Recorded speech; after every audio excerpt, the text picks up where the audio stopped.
would have brought the home run up. He would have Baltimore. I know.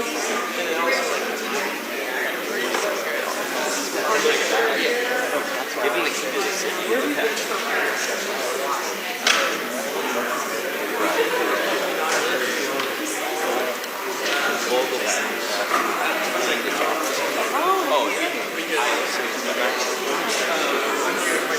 Oh, yeah. Well, we got a copy here. I didn't know that. Yeah, we got a baseball player. I'm big baseball. Something about from like a AAA. No, yeah. Post. Walk up to it. Like, I can flush myself, you know what I mean? Because I don't want to think. Like, I'm doing things with Dave. They're one seat in London. So I don't even know where people are. Like, not contributing. Oh, really? That's so funny. Really funny. Yeah.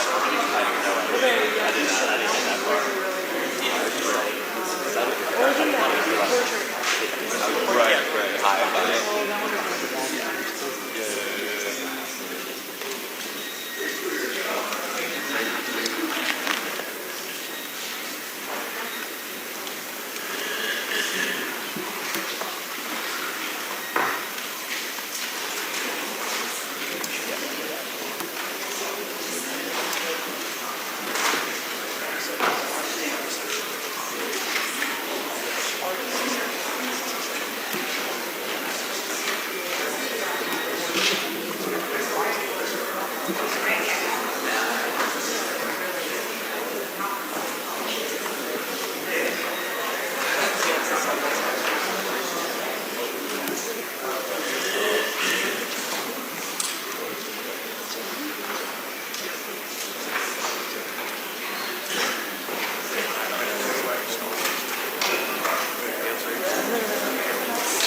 And welcome Secretary Chris Wright to your first hearing before the Energy and Commerce Committee. Welcome. Secretary Wright, in your confirmation hearing before the Senate Energy and Natural Resources Committee, you stated three goals: unleash American energy dominance, lead the world in innovation and technological breakthroughs, and once again allow for entrepreneurs to build in this country. This sentiment could not come at a more critical juncture. Around the world, adversarial nations like Communist China are exploiting energy markets and critical minerals to advance their national interests at the expense of the security of the United States. Our own nation faces an electric reliability crisis that could threaten the everyday lives of hardworking Americans. Infrastructure development has been left at a virtual standstill after the regulatory onslaught of the previous administration. All the while, we're in the midst of a critical race to lead the world in AI development. The stakes could not be higher, which is why the ambitious goals laid out under your leadership are so critical to the interests of our country. After 5 months on the job, your department has remained steadfastly committed to these efforts. Your department reversed course on the disastrous LNG export ban and once again ensured our abundant natural resources can be utilized as a diplomatic tool for our allies abroad. To reduce unnecessary federal overreach, your department rescinded dozens of burdensome and unworkable efficiency regulations and standards that the previous administration designed to advance as a one-size-fits-all approach to energy efficiency. Over the last few weeks, the department issued necessary 202C emergency waivers to continue the operation of baseload power plants to protect grid reliability in regions across the country during the upcoming summer months. And just 2 weeks ago, the White House released the Reinvigorating the Nuclear Industrial Base Executive Order, which will empower DOE to expedite and promote the use of nuclear energy in the United States. Importantly, these efforts will leverage the bipartisan work of our Advance Act to fuel a domestic nuclear renaissance and power next-generation industries. As you have documented, you are continuing your ongoing tour of all 17 national labs, our crown jewels, which will be critical in leading the world in technological breakthroughs. This includes the recent announcement of a new supercomputer at the Lawrence Berkeley National Lab that will be vital to the continued development of AI and fusion energy. I'm encouraged that your department has been rightly focused on the energy needs of our growing AI industry and why it is so important for our nation and the world for the United States to win. Your department has also remained committed to President Trump's agenda to be stewards of finite taxpayer resources by aligning federal resources with high-priority projects and eliminating wasteful spending.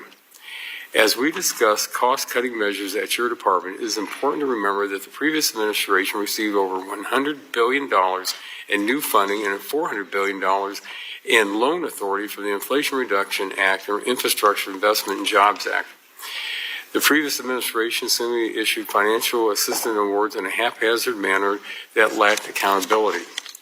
In fact, in the 76 days between the election day and President Trump's inauguration, the department issued almost $100 billion in new loans compared to the $43 billion in loans issued over the loan office's 20-year lifespan.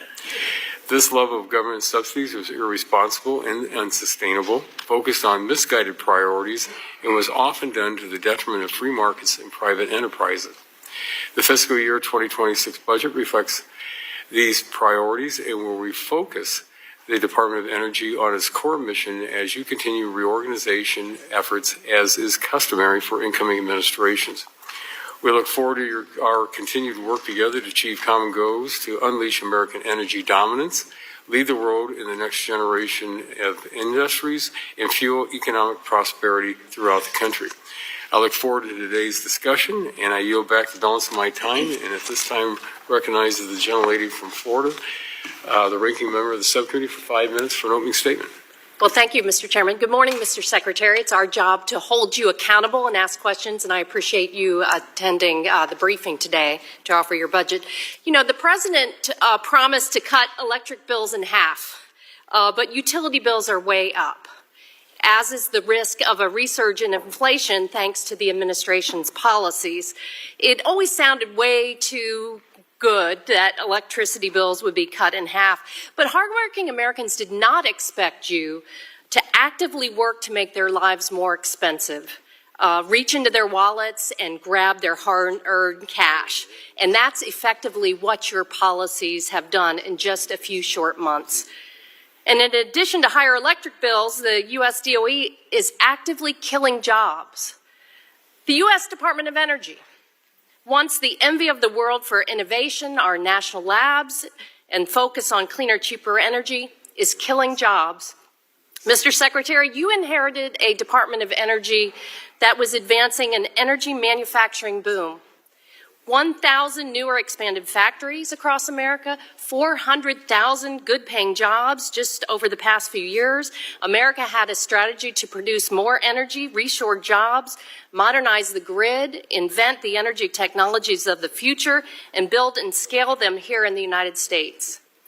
This is smart policy, especially as energy is central to our national security, but you seem happy to cede the next generation of energy innovation and leadership to our competitors like the Chinese Communist Party. We need you to answer why you and Republicans in Congress are intentionally sabotaging America's progress, constraining our supply, and fueling higher household energy bills. On top of it all, the administration is piling on arbitrary tariffs that's making the energy sector more expensive because tariffs lead to increased costs and disruptions, ultimately impacting both consumers and the broader energy market. DOE is supposed to be leading energy innovation and security, from grid resilience to critical minerals to renewable power, to next generation renewable power. But you and Elon Musk and Doge have taken a chainsaw to the scientists, experts, and congressionally mandated initiatives at DOE. Witnesses and experts testify before this committee consistently that we need to support expansion of electricity transmission infrastructure in the U.S. because it's critical to providing affordable and reliable power. Yet the big ugly bill, as we affectionately call it, the billionaire tax break package, rescinds support for transmission facility financing, electricity transmission planning, modeling. It takes back the grants to facilitate the siting of interstate electricity transmission lines. And recent studies have shown that a comprehensive approach to building transmission lowers costs for consumers. In the Northeast, average electric bills could decrease by more than 1/3. A new report released yesterday finds that every $1 spent on transmission returns up to $4.70 in customer benefits. In addition, 2 weeks ago, you canceled industrial demonstrations funded by Congress to cut carbon emissions and toxic air pollution from industrial sites and power plants. DOE claimed these projects failed to advance the energy needs of the American people. They're not economically viable. They don't return a positive investment for taxpayers. But that is not true. Mr. Chairman, I ask unanimous consent to enter into the record a report from the American Council for Energy Efficient Economy that finds the industrial demonstrations would bring $14 billion in private investment and keep industrial facilities competitive with countries around the world. Well, without objection, so ordered. This dysfunction at the Department of Energy is killing investment in America. Look at the Loan Programs Office, which House Republicans are trying to kill in their big ugly bill. The LPO is exactly the kind of tool we need to provide low-cost financing to projects that traditional investors won't fund. However, since President Trump took office, companies, many of whom have spent years and millions of dollars to secure conditional LPO loan commitments, are walking away. They can no longer trust the Department of Energy to be a reliable partner. CorePower, who received a conditional loan to build a new lithium battery manufacturing facility, has canceled the project, resulting in 3,000 lost American jobs. Aspen Aerogels received a conditional loan to build a plant in Georgia to make thermal barriers for EV batteries. They've canceled the plant and will instead expand production in China and Mexico. The list goes on and on. And you know, Americans expect policymakers like you to deploy taxpayer dollars wisely, spur cost-saving innovations, and make people's lives better. But your proposed budget fails to advance that vision. And when an administration holds a vision based on propping up only dirty power sources, we lose America's capacity to innovate and drive costs down, which ultimately hurts American businesses and the American people. So you have a lot to answer for today. I look forward to the exchange. I yield back my time. The gentlelady's time has expired, and the chair now recognizes the gentleman from Kentucky, the chair of the full committee, for 5 minutes for questions. Thank you. Thank you, Secretary Wright, for being here. We welcome you to the Energy and Commerce Committee. Many people may not fully appreciate the functions that the department performs in the federal government and your responsibilities as Energy Secretary. You oversee a national security agency and an energy security agency. DOE has designed and produced every nuclear warhead in the U.S. arsenal.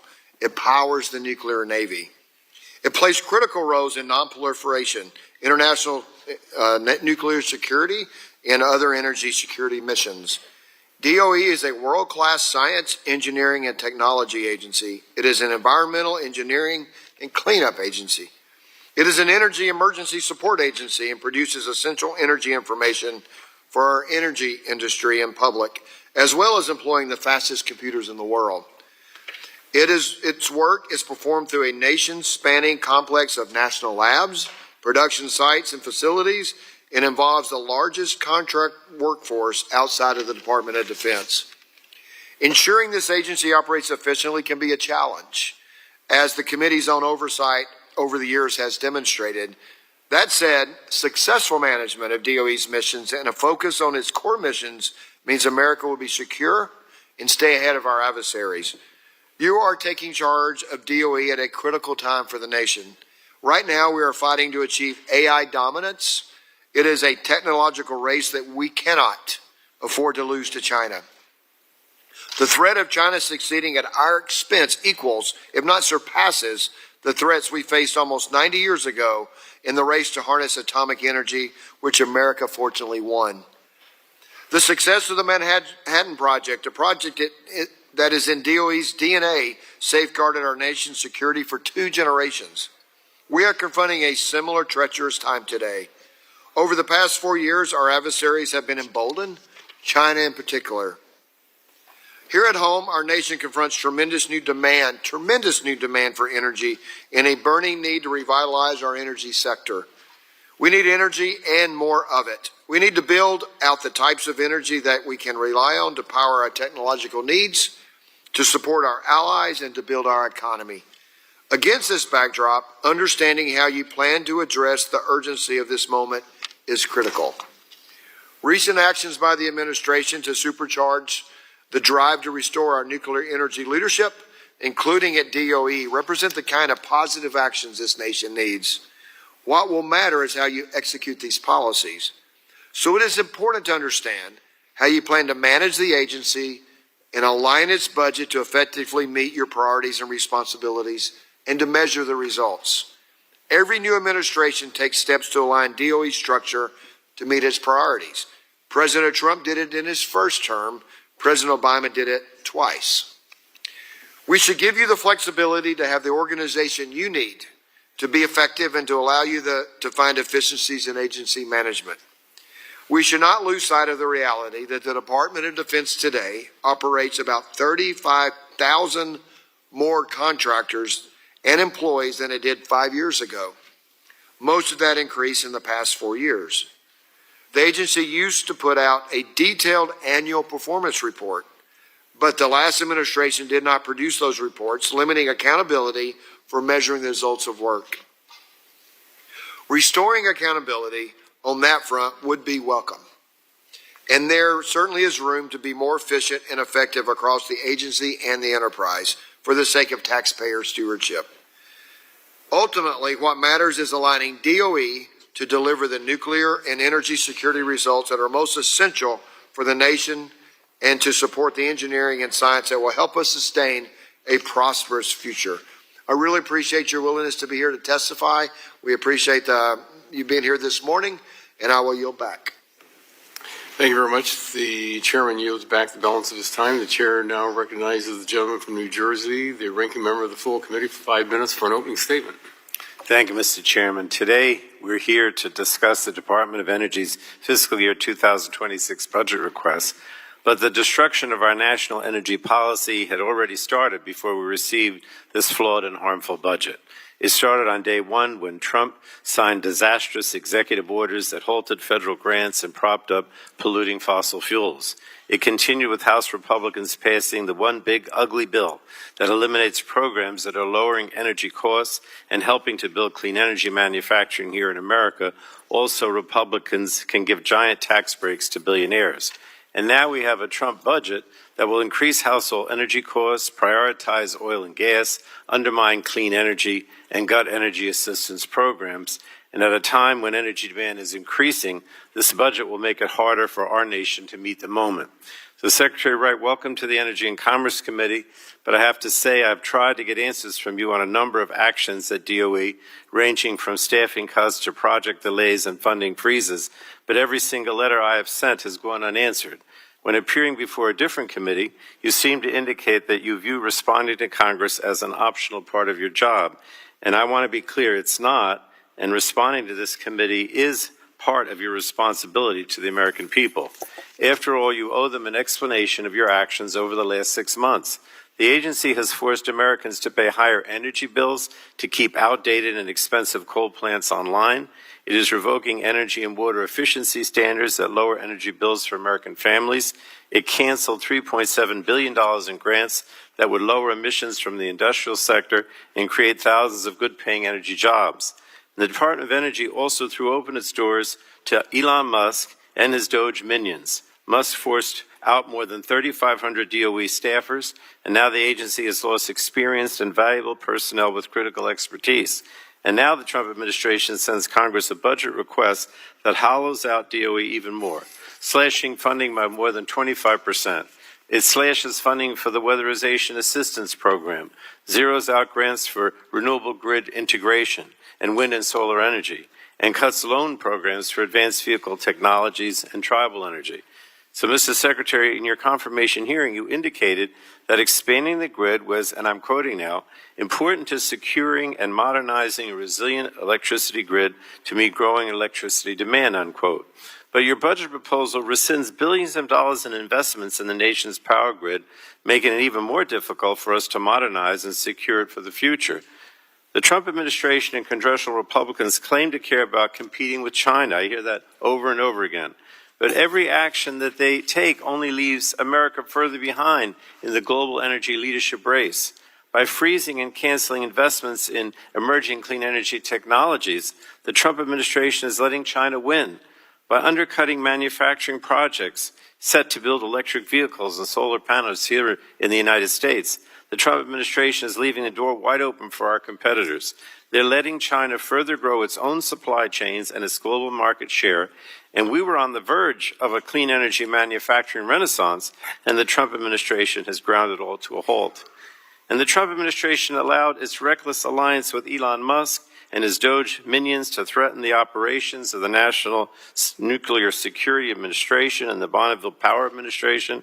And now that that alliance between Musk and Trump, I guess, has come to an end with this ongoing war of words on social media, but still the Trump administration now claims that Musk is only looking to support his financial interests. Well, they did not voice any concern for Musk's very real conflict of interest when he was decimating our federal agencies or indiscriminately firing workers, and all while covertly stealing Americans' sensitive personal data. They didn't seem to care about it then. Now they say they care.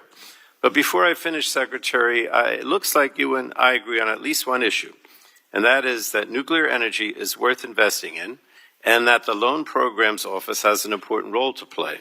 And that's something I hope you will reiterate with committee Republicans today who don't seem to share your view on this. In the one big ugly bill, they completely zeroed out funding for DOE's Loan Programs Office. It also appears that even you have some concerns about this budget request. In testimony before the Senate last month, you asked Congress to send DOE the budget it needs, not the one you asked for. And so I question your own support for the budget that you are here to defend. So I'm looking forward to finally getting some answers today. And with that, Mr. Chairman, I yield back the balance of my time. Thank you very much. The gentleman yields back the balance of his time.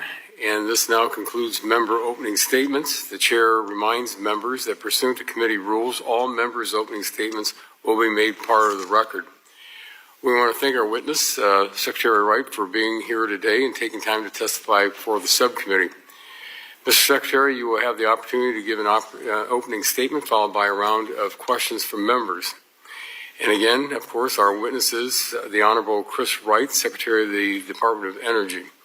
We appreciate you being here, and Mr. Secretary, we look forward to hearing your opening statement, and you have 5 minutes. Thank you very much. Thank you, Chairman Lauda, Chairman Guthrie, Ranking Member Castor, and Ranking Member Pallone, and members of the committee. It is an honor to appear before you today as Secretary of Energy to discuss the President's fiscal year 2026 budget request for the Department of Energy. Under President Trump's leadership, our priorities for the department are clear: to unleash a golden era of American energy dominance, strengthen our national security, and lead the world in innovation. A reliable and abundant energy supply is the foundation of a strong and prosperous nation. When America leads in energy, we lead in prosperity, security, and human flourishing. America has a historic opportunity to secure our energy systems, propel scientific and technological innovation, including AI, maintain and strengthen our weapon stockpiles, and meet Cold War legacy waste commitments. The Department of Energy will advance this critical mission while cutting red tape, increasing efficiency, and ensuring we are better stewards of taxpayer dollars. The President's fiscal year 26 budget will ensure taxpayer resources are allocated appropriately and cost-effectively. We will invest DOE's resources in sources and technologies that support affordable, reliable, and secure energy and provide a return on investment for the American taxpayers. We will return the department to its core mission and eliminate spending on projects that fail to provide such a return, fail to advance our energy needs, and fail the test of economic viability.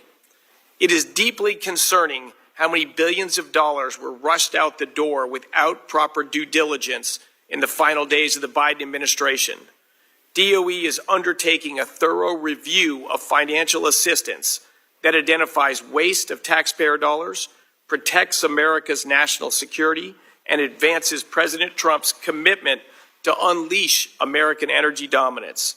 As a result, we recently announced the termination of 24 projects totaling over $3.7 billion in taxpayer-funded financial assistance.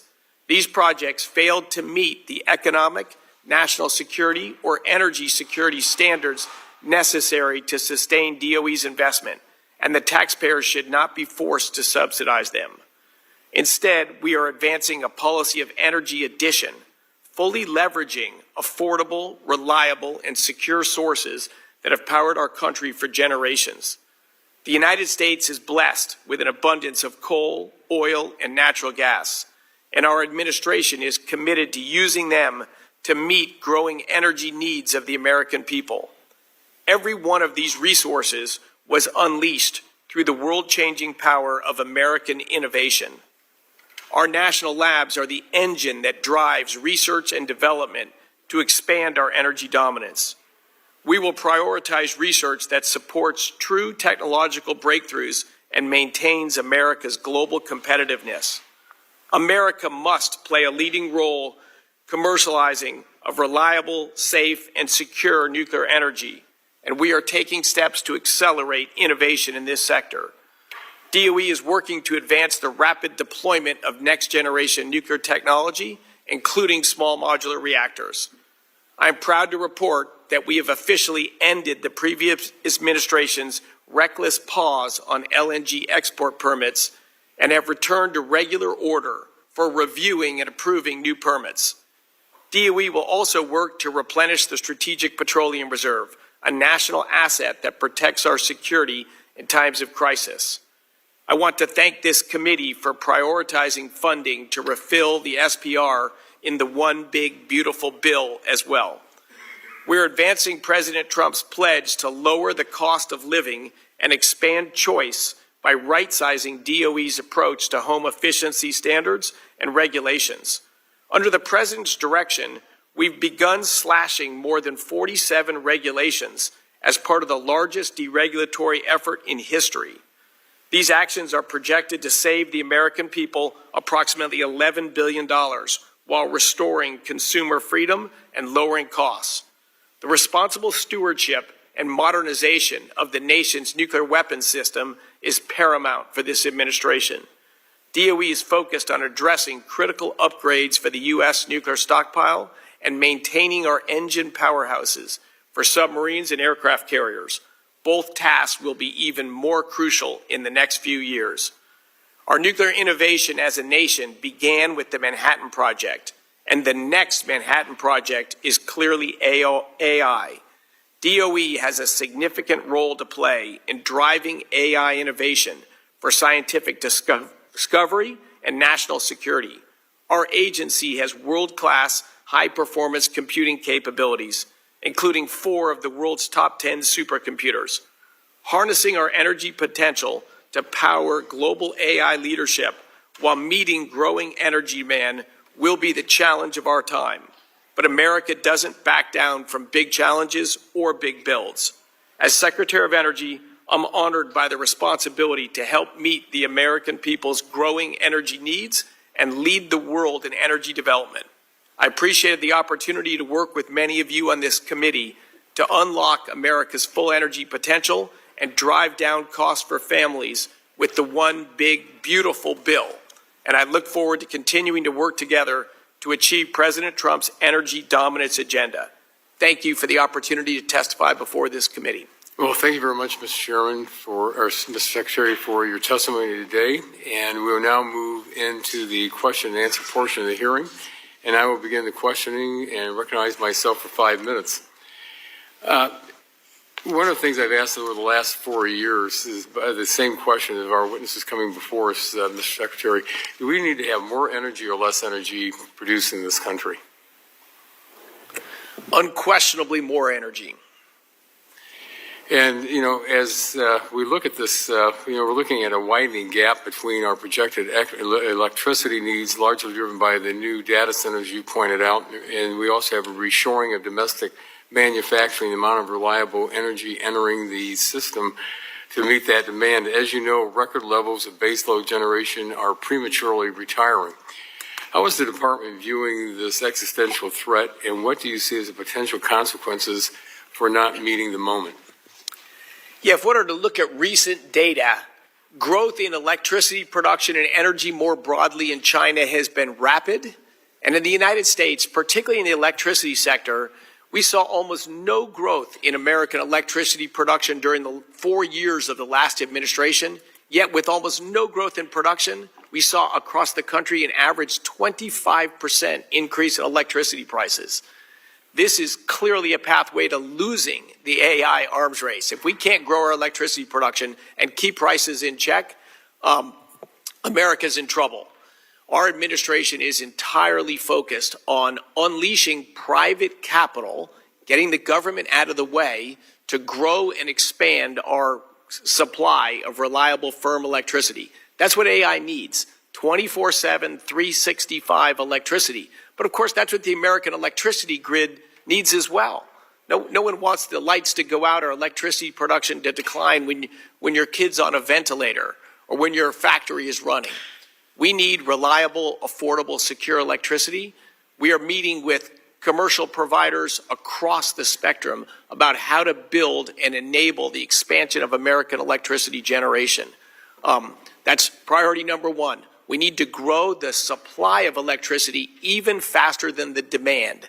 That's the only way to meet the demands of AI and reshoring manufacturing, and to stop the highly destructive and politically polarizing rises in electricity prices. There's a lot of momentum behind this, increasing the cost of electricity, restricting the ability to develop or even operate the existing plants. So it's a big challenge. As Ranking Member Castor mentioned, electricity prices have been rising fast under the last administration, and stopping that on a dime is a tricky challenge, but it's a challenge we can and must meet. Well, thank you.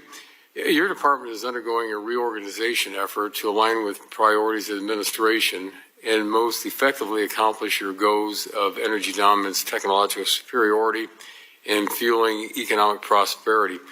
Would you give us an update as to where things stand with the reorganization efforts and the number of staff that have departed the agency? Yeah, look, the Department of Energy is full of a bunch of tremendous, hardworking, committed men and women trying to better the direction for our country. But again, like with electricity prices, headcount of the department grew over 20% during the last administration, with only increasing costs of energy and no increase in the supply of electricity. Clearly, that's a trajectory we don't want to go on. So like with any business or any organization where you care about performance, we've got to critically look at what we do, how we do it, how we can be more efficient, and how we can concentrate limited resources on what matters the most.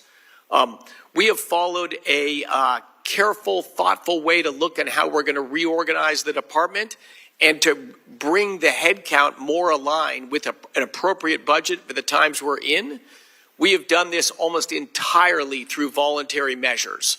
So a lot of engagement with people, and we've had voluntary offers to give generous financial treatment for people that maybe that are choosing to move on to a different chapter in their career. These are hard and tough, and this is still ongoing. There's significant time frame people have to choose whether this is the pathway they want to go or not. The people will be moving from some offices to other offices to make sure we're appropriately staffed in every office. But I'm proud of the hard work of the team, some of the people working behind me, and many, many more back at the department. In the next few weeks, we will probably get more clarity on exactly where the reorganization is going to end. But I think it's been a great effort to align the people and the staffing with the mission we have at hand, and to align our expenditures with the output of the department. My time has expired, and I'll submit my other questions in writing to you. But at this time, I will recognize the gentlelady from Florida, the ranking member of the subcommittee, for 5 minutes for her questions. Well, thank you, Mr. Chairman.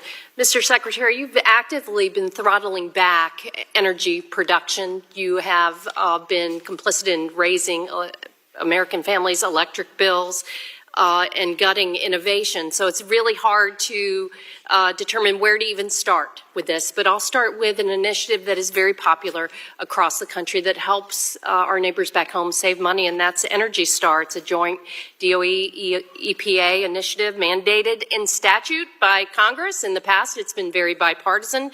But your budget request runs counter to law. It actually proposes to completely eliminate Energy Star. No one thinks that's smart. Actually, I correct myself. The polluters and the utility companies that want consumers to use a lot more energy, they like it. But I'm going to offer for the record a letter from leading residential and real estate organizations that describes Energy Star as a key element of the all of the above strategy. It says electricity saved by Energy Star helps free up space on the grid needed so the U.S. can lead the world to power and grow AI, bring manufacturing back to our shore. It reduces Americans' electricity bills. I'll offer that to you, Mr. Chair. And without objection, so ordered. So, Secretary Wright, in a press release, you said that DOE claims that when you eliminate Energy Star, you save Americans $11 billion by rolling back energy efficiency standards. However, according to DOE's own estimates, eliminating those standards would increase Americans' utility bills by more than $54 billion. So how do you justify robbing Americans of $54 billion in savings from energy efficiency standards? So, of course, increasing energy efficiency, which has been going on for 200 years, is great. If you can invest, $1 in increasing energy efficiency and save many dollars of energy costs, people do that all day long, every day, and they've been doing it throughout human history and certainly long before so how do you justify there was a Department of Energy. Because individuals and businesses should make the choice to evaluate those trade-offs. And they do. There are no mandates in energy efficiency standards or appliances that people want to purchase. My folks back home are replacing a lot of appliances because we were socked by 2 hurricanes in a row and did real damage. And every time you say that and the Republicans have been complicit on this, that you're not going to provide the information to consumers that they need to lower their electric bills at this time, that does real damage.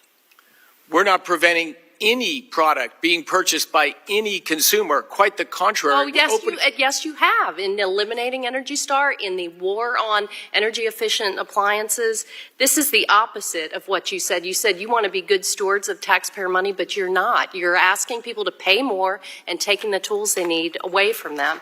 I'll move on to the industrial demonstrations, because you said America needs to be focused on innovation and lead the world. China is doubling down on industrial sector innovation and decarbonization. In April, China announced 101 new demonstration projects, including low-carbon steel, geothermal heat pumps, and green fertilizer. Those projects will receive, of course, direct support, expedited approvals, prioritization. That's how they work. So the least that the American can do if we want to keep up our competitive edge is to provide strategic support. But you announced 2 weeks ago you're going to cancel those industrial demonstrations.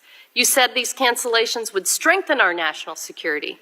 Do you believe that allowing China to overtake the United States in these key sectors actually strengthens our national security? It's critical that the United States lead in the technologies that matter. But you're taking the resources away from these kind of innovative companies. They've come to you. They've come to the Department of Energy. They are bringing their own capital. They're not doing it on their own. and you're taking these tools away from them, kind of like pulling the rug out from under them and ceding this to China. Why do you think that's a good idea? If American taxpayers invest $1 and the potential return on that dollar is a penny or maybe a dime, that's not a good expenditure of American dollars, and it's certainly not the pathway to win in a competitive marketplace. Now, you said you're all for energy dominance, but you're doing the opposite. You're taking a hatchet to what makes America strong and what makes America great, and that's innovation and doing it in partnership with our private businesses.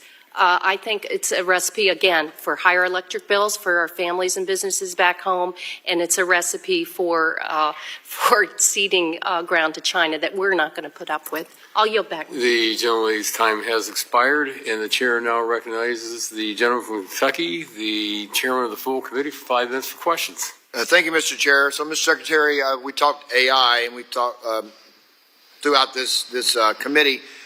My understanding is that we talked about decarbonization of China. The one concern on AI and defeating China at AI is the big vast delta of China's expanding energy sector and our flat growth in energy. And what is kind of the components of China's growth in energy? My understanding they have strong use of coal. Yeah, but by far the biggest source of electricity in China is coal. So would China be the world leader in decarbonization? No, China is definitely not the world leader in decarbonization. Yeah, in fact, thank you for going back to that point. There's one leader in decarbonization that by far leads the world, and that's the United States of America.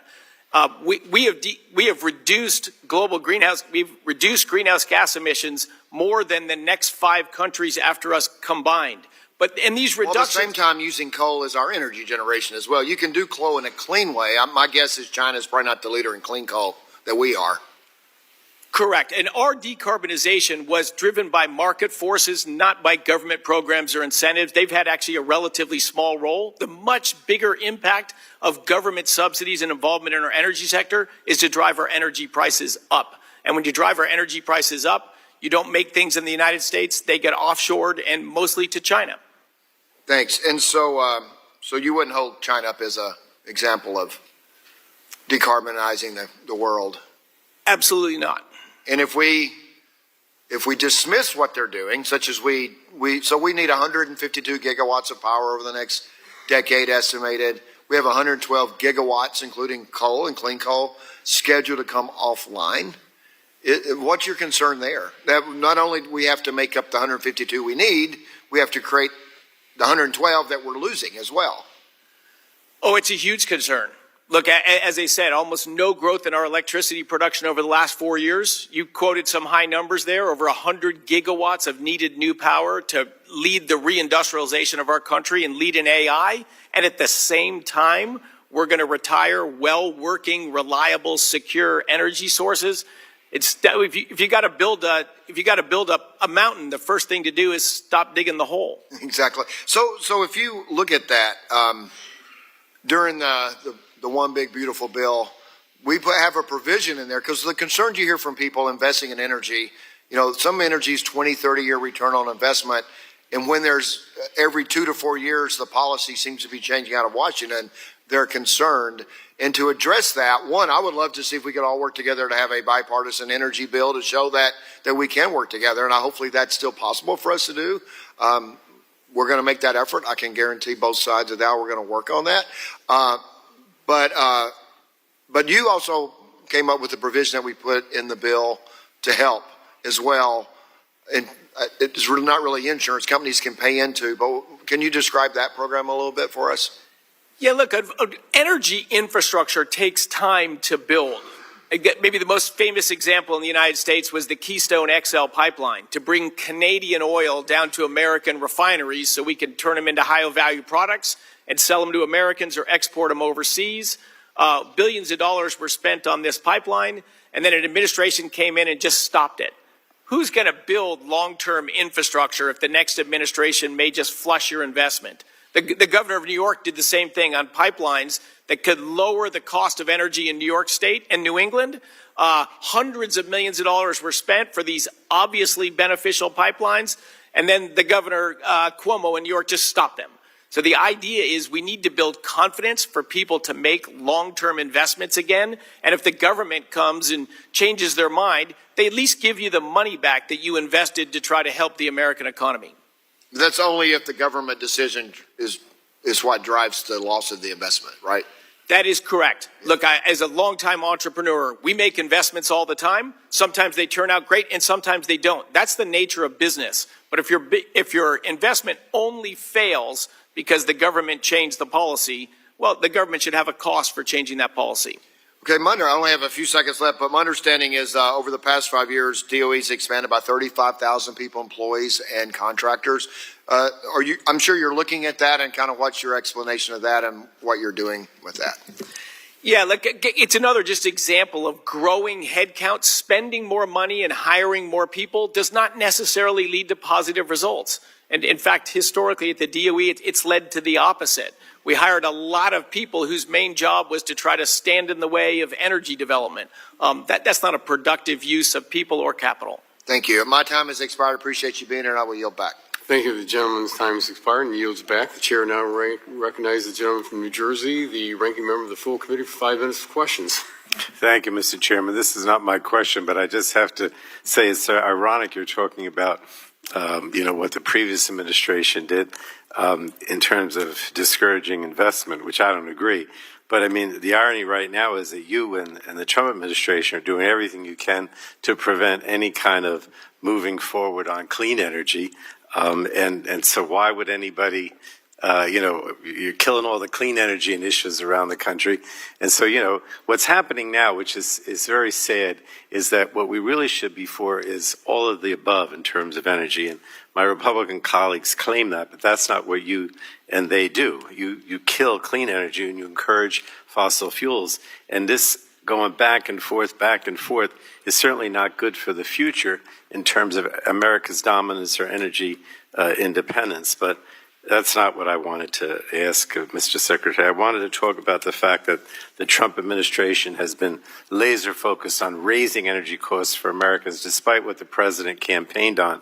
And an example came in the last month when your department ordered 2 power plants burning coal, natural gas, and fuel oil to stay online mere days before they were scheduled to shut down for good.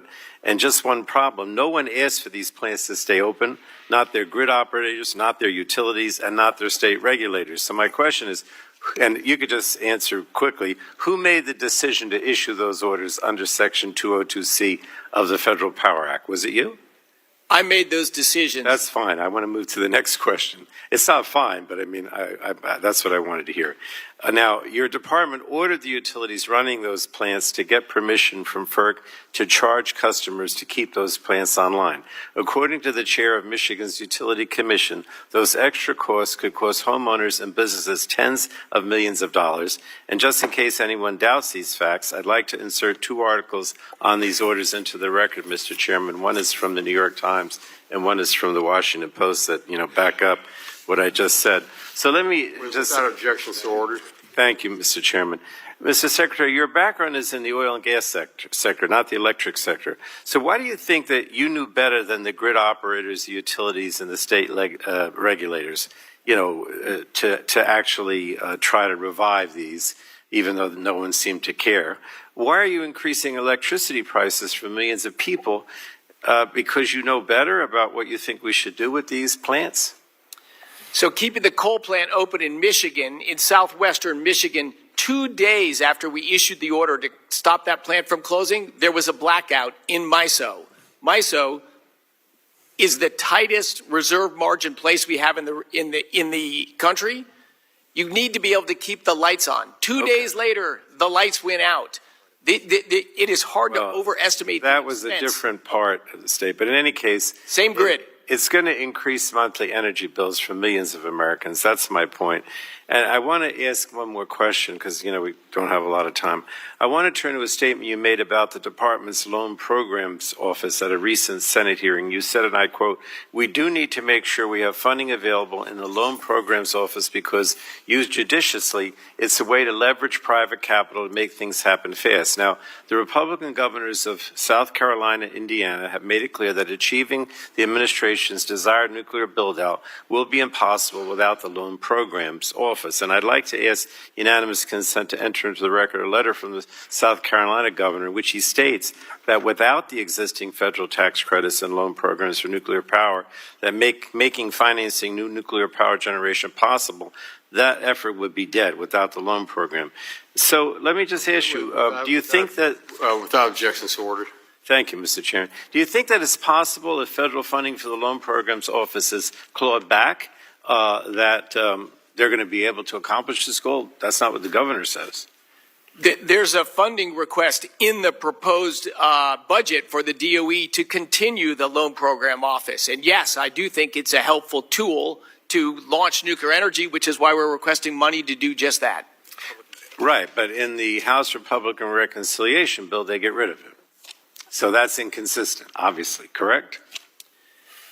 I'm not sure all of the funding is gone in the House Reconciliation Bill, but it is. Says all unobligated funding. I mean, clearly it's going to cripple the program. I mean, all I'm asking you to say is you'd like to see the program continue despite whatever the Republicans are doing here. Is that accurate? That's accurate. All right. Thank you so much. Does the gentleman yield back? Yes. The gentleman yields back the balance of his time. The chair now recognizes the vice chair of the subcommittee, the gentleman from Texas, for 5 minutes for questions.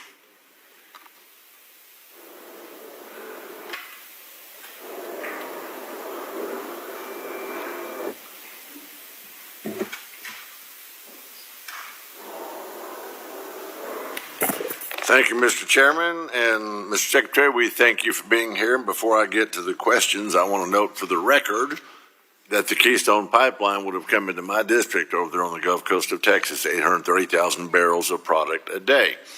And I was unaware that there was billions of dollars poured into, I guess, engineering and developing that process before President Obama killed it. I actually got to meet him when I came into Congress, and he said he was considering the Keystone Pipeline. Then, of course, he killed it. From my colleagues across the aisle, 830,000 barrels a day. If you took an 18-wheeler that holds about 7,000 gallons or 9,000 gallons, if it's a small, medium, or large one, it would take, you divide that into barrels of product a day, it's about 120 barrels per 18-wheeler. It would take 5,300 18-wheelers on the highway every day to move that amount of oil. And I thought our friends across the aisle were against emissions, and those kinds of emissions. But I defer, so let me go with my questions, Mr. Wright. U.S. LNG exports, which I have 3 LNG plants in my district, are a critical part of President Trump's energy dominance agenda, with my district serving as a major hub with Freeport LNG, Golden Pass LNG, Port Arthur LNG, and Cheniere Sabines Pass LNG, which is actually across the Louisiana border, that other foreign nation, about 6 miles from us, that we help them get their product out into the Gulf. Since 2016, the U.S. has become the world's largest LNG exporter, generating over $400 billion with the B dollars in economic growth, and has supported an average of 273,000 direct and indirect and induced U.S. jobs. However, I was concerned about the USTR 301 action, which threatened to suspend LNG export licenses for current as well as future facilities if certain vessel requirements were not met. So I'm so grateful that the penalty was recently proposed to be removed. So the question is, does the DOE have the sole authority over LNG export licenses, and what steps are we taking to further support and grow U.S. LNG exports, Mr. Secretary? Yes, the DOE is the entity with authority to grant or not grant LNG export licenses. We take it very seriously. We have a lot of projects in the queue. We evaluate them thoroughly and expeditiously, and it's the fastest growing United States export. And in fact, natural gas is by far the fastest growing source of energy in the United States and around the planet. So it's huge economic opportunity for the United States, and I'm excited to see the huge private capital flowing in to grow the capacity. Sure. Well, I appreciate that. And of course, as you know, Texas is the #1 wind energy state as well as solar panel state in the country. 20% of our power comes from wind and 5% comes from solar. It's funny to hear my friends across the aisle talk about how we're trying to kill green energy. No, we're not. We're just recognizing that we need a stable, reliable, dependable, affordable energy base to be able to do these things. Let me move on. You know, maybe I wonder if you would be willing to testify at Science, Space, and Technology Committee if we could get you in there sometime. I'm the committee chair, subcommittee chair for energy there too, but we'll catch up on that a little later. Under President Biden, Mr. Secretary, the petroleum reserve, strategic petroleum reserve, as we discussed, 60% of it, my district, 60% of it has been unbelievably drawn down. It's reached its lowest level since '83. When Biden took office, the SPR contained 638 million barrels of oil. Today, it's 375 million barrels, roughly half. In his 2025 inaugural address, President Trump made a commitment to refill the SPR. In this committee's reconciliation title, we authorized $2 billion to big crude purchases, conduct repairs, and buy back 7 million barrels from mandated sales. So do you think the department's plan to refill the SPR will work with what we've done in the reconciliation package? It's a start, absolutely. I mean, the immediate things we need to do is finish the repairs on the Strategic Petroleum Reserve. It was drawn down so quickly that causes some damage to the infrastructure itself. So those repairs are ongoing, and they're a non-trivial amount of money to repair the SPR. Then we also have to spend some money to offset planned additional sales of oil that were also entered into to reverse those so we don't shrink the deposits. And then additional funds will be used to fill it. But yes, I thank you for that funding. And very quickly before I yield back, Mr. Chairman, if I can. So you actually have a plan to build up our energy at affordable prices, not make energy higher. Thank you, Mr. Secretary. I yield back. The gentleman's time has expired, and the chair now recognizes the gentleman from California's 50th District for 5 minutes for questions. Thank you, Mr. Chairman. Thank you, Secretary Wright, for coming. I appreciate it, seeing you today. I want to ask some questions about transmission and the grid. In your first secretarial order, you committed to use all lawful authorities to strengthen the grid, including the backbone, our transmission system. Since 2005, FERC has had the authority to act as the sole permitting agency for large multi-state transmission lines that your department deems to be in the national interest, but the federal government has not once used this authority due to litigation and endless bureaucracy regarding DOE's role in the process. That's Bush, Obama, Trump, Biden never used the authority.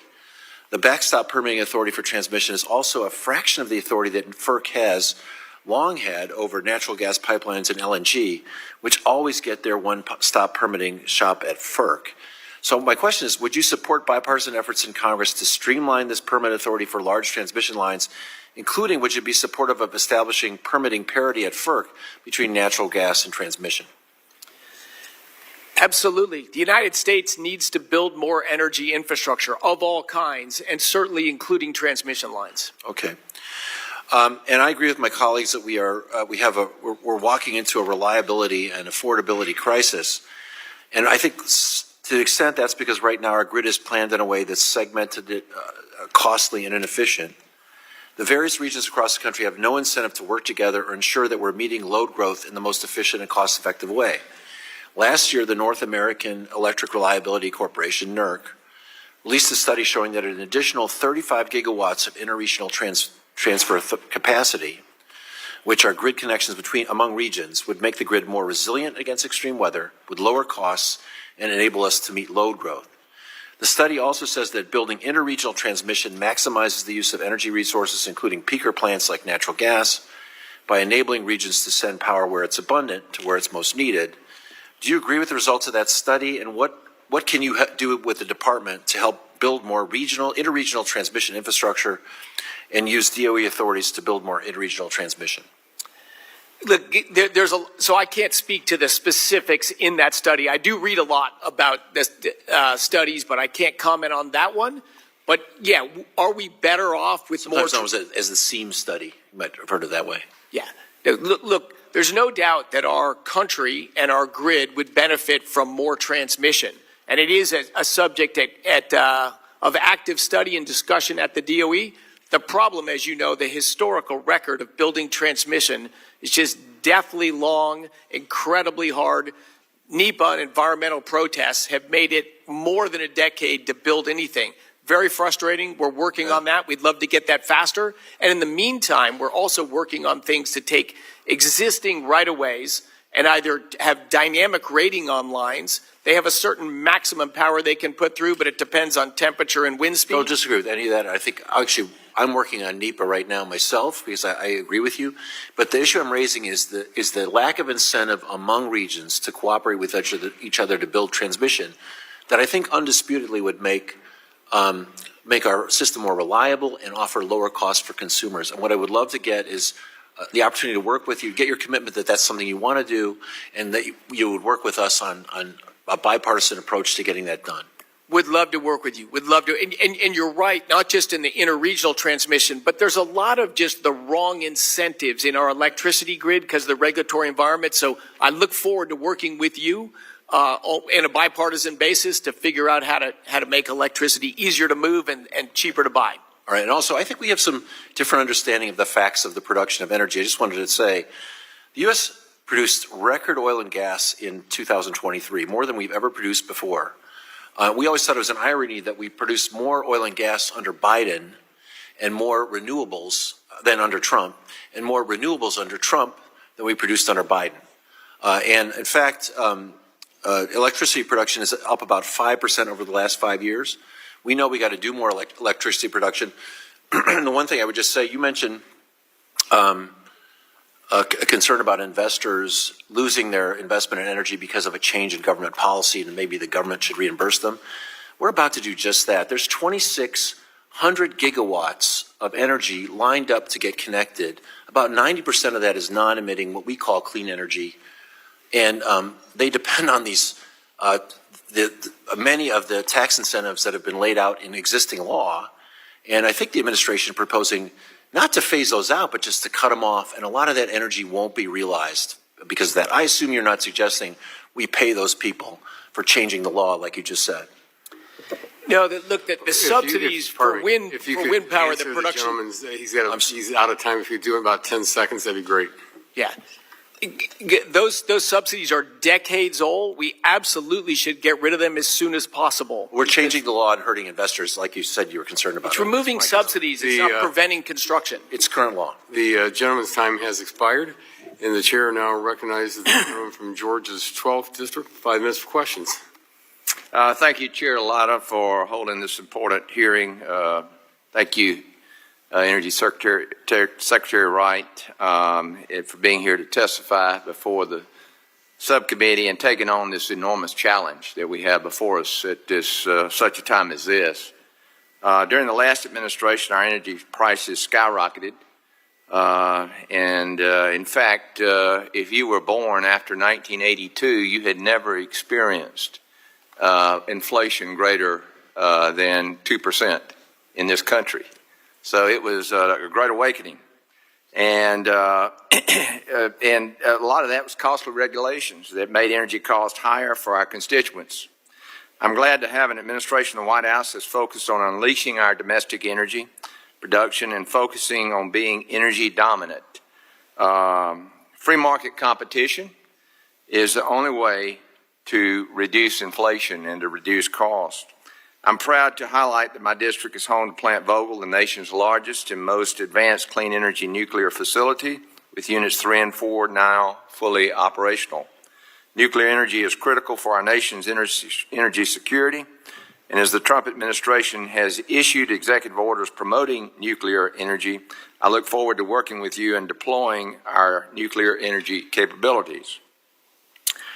President Trump's Unleashing American Energy Executive Order directed the Department of Energy to safeguard the American people's freedom to choose from a variety of goods and appliances in lieu of these mandates from the previous administration. Congress aided by repealing several Biden final rules that would have restricted consumer choice. Under your purview, how has the Office of Energy Efficiency and Renewable Energy refocused on core missions? Yes, we are refocused on core missions. And in fact, I was down in your great state not long ago celebrating the fact that a tankless natural gas hot water heater manufacturing company was not shut down. Right. It would have been shut down if the Biden rule had gone into place. That's exactly providing the most popular, low-cost, efficient way to heat water, but was deemed not worthy by the government, removing a choice and raising up the price at which people would buy hot water heaters. So I'm about choice and opportunity. Well, thank you. Thank you for advocating for us there. Under the Energy Policy and Conservation Act, DOE is required to review energy efficient standards of covered products no later than 6 years after the issuance of a final rule. Has this led to the weaponization of EPCA with the previous administration using it as a tool in its anti-fossil energy agenda? As this administration evaluates energy efficiency standards in the future, how will DOE prioritize consumers' affordability and the letter of the law? Yeah, so number one, the constraint is to follow the letter of the law. You know, and EPCA is a law. I might say unfortunately, but it's the law. So we have to work around that constraint. But yes, it has been weaponized to bring in all sorts of different devices or things people might use and decide that Big Brother, the government, should decide how they heat themselves on their outdoor patio or their hot tub or every other part of their life. I think this is just the perfect example of government run amok and getting involved in choices that are going to be made differently by different people. Yeah, and I think we heard that loud and clear. The American people want choice. OPEC Plus, mostly steered by Saudi Arabia, recently agreed to the third monthly hike in a row, driving oil prices lower as the cartels aim to reclaim their share of global markets. I'm concerned that OPEC Plus is not just managing supply from member countries, but that there is a strategic and geopolitical intent that is detrimental to U.S. producers. We've got about 40 seconds. You and subsequently President Trump recently visited the Middle East. It is great to see the Secretary of Energy promoting U.S. energy on the global stage again. Can you tell us more about the conversations that took place related to global oil markets? And I need to do that in about 20 seconds. Yeah, well, two main topics were discussed. The huge amount of capital they developed, their goal is to invest as much of that as possible in the United States into our energy infrastructure and other industries in our country, and we welcome that investment. And we discussed a decadal-long outlook for demand for energy, just trying to base in reality what investments are needed today to supply energy demands a decade, 2 decades, 4 decades from now. There was almost zero dialogue on today's oil prices or supply and demand in the short run. Good. Thank you, sir, for your service to our country, and I yield back. Thank you. Thank the gentleman's you. Thank time you. has expired, and the chair now recognizes the gentleman from New Jersey's 8th District for 5 minutes for questions. Thank you, Chairman. Secretary Wright, this administration has made clear it wants to make America energy dominant. Is that correct? Yes. And wouldn't you agree that the best way to achieve energy dominance is by an all-of-the-above approach to energy production? Just yes or no? I've never supported all of the above, because if something's going to make energy more expensive and less reliable, I'm not for that. But, okay, actually, let's walk through that. So, more expensive, less reliable, is that correct? That's why you're not a proponent of all the above strategy, which would include renewable energy. All energy sources that will provide secure, affordable, reliable energy over the long term, I'm in favor of. I've worked in solar, in geothermal, in nuclear, across the energy spectrum. I haven't worked in wind or coal, but almost every other energy source. All right, we'll keep moving. Would you agree that energy affordability is an issue important to so many Americans, including when it comes to their energy bills? Just yes or no? Oh, yes. Yeah, I agree. And would you agree that increased production of all types of energy, including renewables, helps bring down costs for consumers? Absolutely not. That is not at all how the marketplace has worked. Okay, let's keep going. Absolutely not. I'm going to make a note of that. So do you know which states have been most successful in driving down energy prices for consumers? It depends on the baseline where you begin. I will tell you, Florida over 15 years has had very little rise in their electricity price, and California's more than doubled them. And you can see the dramatically different policy in those two states. So let's go with Texas. Earlier this year, the Energy Information Administration predicted that Texas was one of the few places in the country where energy prices were expected to decrease. Were you aware of that? I am aware of electricity price trends in Texas, yes. And do you know where Texas ranks in terms of deployment of renewable energy sources? It would be the largest because you can build things in Texas. It's a dominantly natural gas powered grid, but they have a huge amount of wind power and solar power as well. Yeah, that's exactly right. Texas leads the nation in wind production and is the second largest producer of solar power after California. In 2023, renewable sources provide almost 30% of Texas's total electricity generation. Over the past 10 years, Texas has seen electricity prices decline as solar and wind have grown rapidly. Would you say that this decline in energy prices is good for Texans? Yes or no? Declining electricity prices is a good thing. The 200 plus people who died in the blackout in 2021 was a very bad thing. Agree with that. Would you agree that consumers in Texas are benefiting from lower energy prices that result from increased renewable energy production? I don't think that's a meaningful driver of reduced energy prices in Texas. Why is that? Because the more energy production leads to lower prices. Isn't that generally the idea, supply and demand? Only if you can store something. You have to match supply and demand at every instant on an electricity grid. You can't just put extra energy in a pot. And it seems like Texas has been successful at that because production has gone up with renewable energy. It accounts for about 30% of their energy production, and consumers are seeing lower prices. Natural gas is the biggest source of electricity in Texas. Natural gas prices have gone down. It's also But going back to all the above, Texas has both legacy energy production and also clean renewable energy, and what you're seeing is lower prices. Is that not accurate? It just seems like that's just a truth that you don't seem to want to admit to. It's lower prices are good. Yes, lower prices are good. And renewables at any penetration level are not necessarily ruinous. I'm just saying the drive down in Texas electricity prices has not been primarily driven by wind and solar. Primarily, but would you say it's a contributing factor? You're going to say zero. It's not a contributing factor at all. That's your testimony today. It has zero impact on the price for consumers. That's not my testimony. My testimony, it's more complicated than you're putting it out there as. And I think it's simpler than you're making it seem. So let me ask you this. Despite Texas's success in embracing renewables and the real results of bringing energy prices down for consumers, are you still opposed to an all-the-above energy approach that includes renewables? Just a simple yes or no. I'm not opposed to renewable energy at all. I don't use the term renewable because they're not renewable, but I'm not opposed to alternative energy sources. I've worked in them. I've invested in them. So I'm not opposed to them. But we need to do them to lower prices and keep grids stable, not as ways for wealthy people to gather dollars from the government. Well, that's a lot to unpack in the 5 seconds that I have, so I will leave it there. But I think your administration is doing a disservice to the people that want to see a growth in renewable, clean, alternative energy, and we should continue to invest in it because we've seen success in places like Texas. Thank you for being here. I yield back. Thank you very much, gentlemen's time has expired. The chair now recognizes the gentleman from Ohio's 12th District for 5 minutes for questions.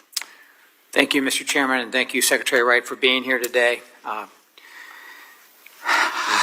I'll start off with U.S. LNG exports have been a game changer for natural gas producers in Ohio, the state where I represent, as well as our allies around the world. Opponents of LNG exports often push the narrative that exports raise domestic natural gas prices. However, the vast majority of studies, as well as Henry Hub data, show the opposite. Boosting exports increases domestic production, which lowers the price for American consumers. In fact, while LNG exports rose by roughly 14 BCF per day between 2016 and 2023, dry gas production jumped by 31 BCF per day. And despite total U.S. natural gas consumption almost doubling from 2010 to 2023, the 2023 average natural gas price of $2.54 was the second lowest level in over 35 years, only exceeding 2020 pandemic levels. Mr. Secretary, can you talk about the potential of U.S. LNG exports not only for our allies, but how boosting LNG can keep natural gas prices low for the consumers here at home? Thank you, Representative, and I agree very much with your premise. 17 years ago, the United States was the largest importer of natural gas in the world, and we had over 1,000 rigs drilling specifically to produce natural gas. Today, that over 1,000 rigs is only 100 rigs drilling in the United States for natural gas, and as you pointed out, we've become the largest net exporter of natural gas in the world. This is technology, this is efficiency, and this is infrastructure that gets built to move natural gas at scale. All of those ultimately lower the cost to produce natural gas. They lower the cost to American consumers of what is today the biggest energy source in the United States. 70% of total energy, not just electricity, but total energy consumed in the United States comes from two things, natural gas and oil. And so you're right. This growth in natural gas has not only been great for American consumers and businesses, but it's our fastest growing export. Within a decade, I think it'll be the largest export from the United States of America. The natural gas story has been a great story. It's faced a lot of headwinds and a lot of political pushback and battles on the way there, but it has been a great story of lowering costs for American consumers and giving greater security to our allies abroad. And growing the geopolitical influence of the United States. Thank you. And Ohio's been a leader in that, I should say as well. Amen. Thank you, Secretary. I appreciate you putting Ohio out there. One of the greatest threats to affordability is not exports, but the lack of pipeline infrastructure, especially in the Northeast. As you know, expanding our pipeline capacity is a top priority for natural gas producers in Ohio and the Utica and Marcellus Shale. How is your department working with FERC to prioritize natural gas pipeline development?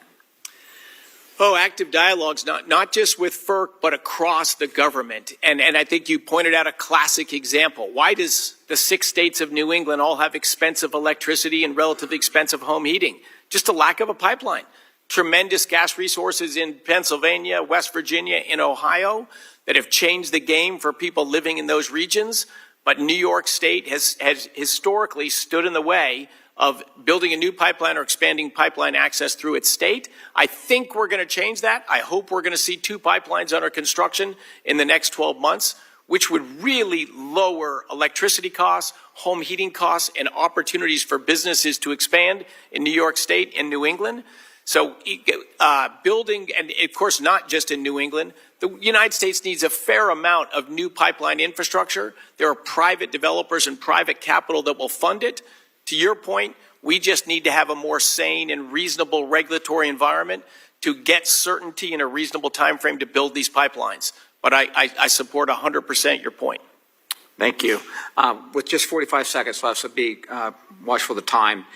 Given your role as Secretary of Energy and Vice Chair of the National Energy Dominance Council, I wanted to get your thoughts on an issue that presents a major threat to grid reliability, the broken interconnection queue process. You have 30 seconds.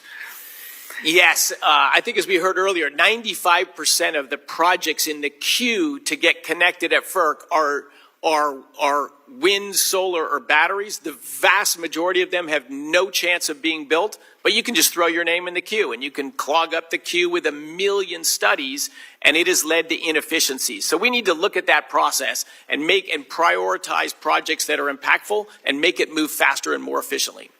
And we have a bill that we'd like you to look at sometime. Thank you. Mr. Chairman, I yield back. Thank you. The gentleman yields back, and the chair now recognizes the gentlelady from Virginia, 4th District, for 5 minutes for questions.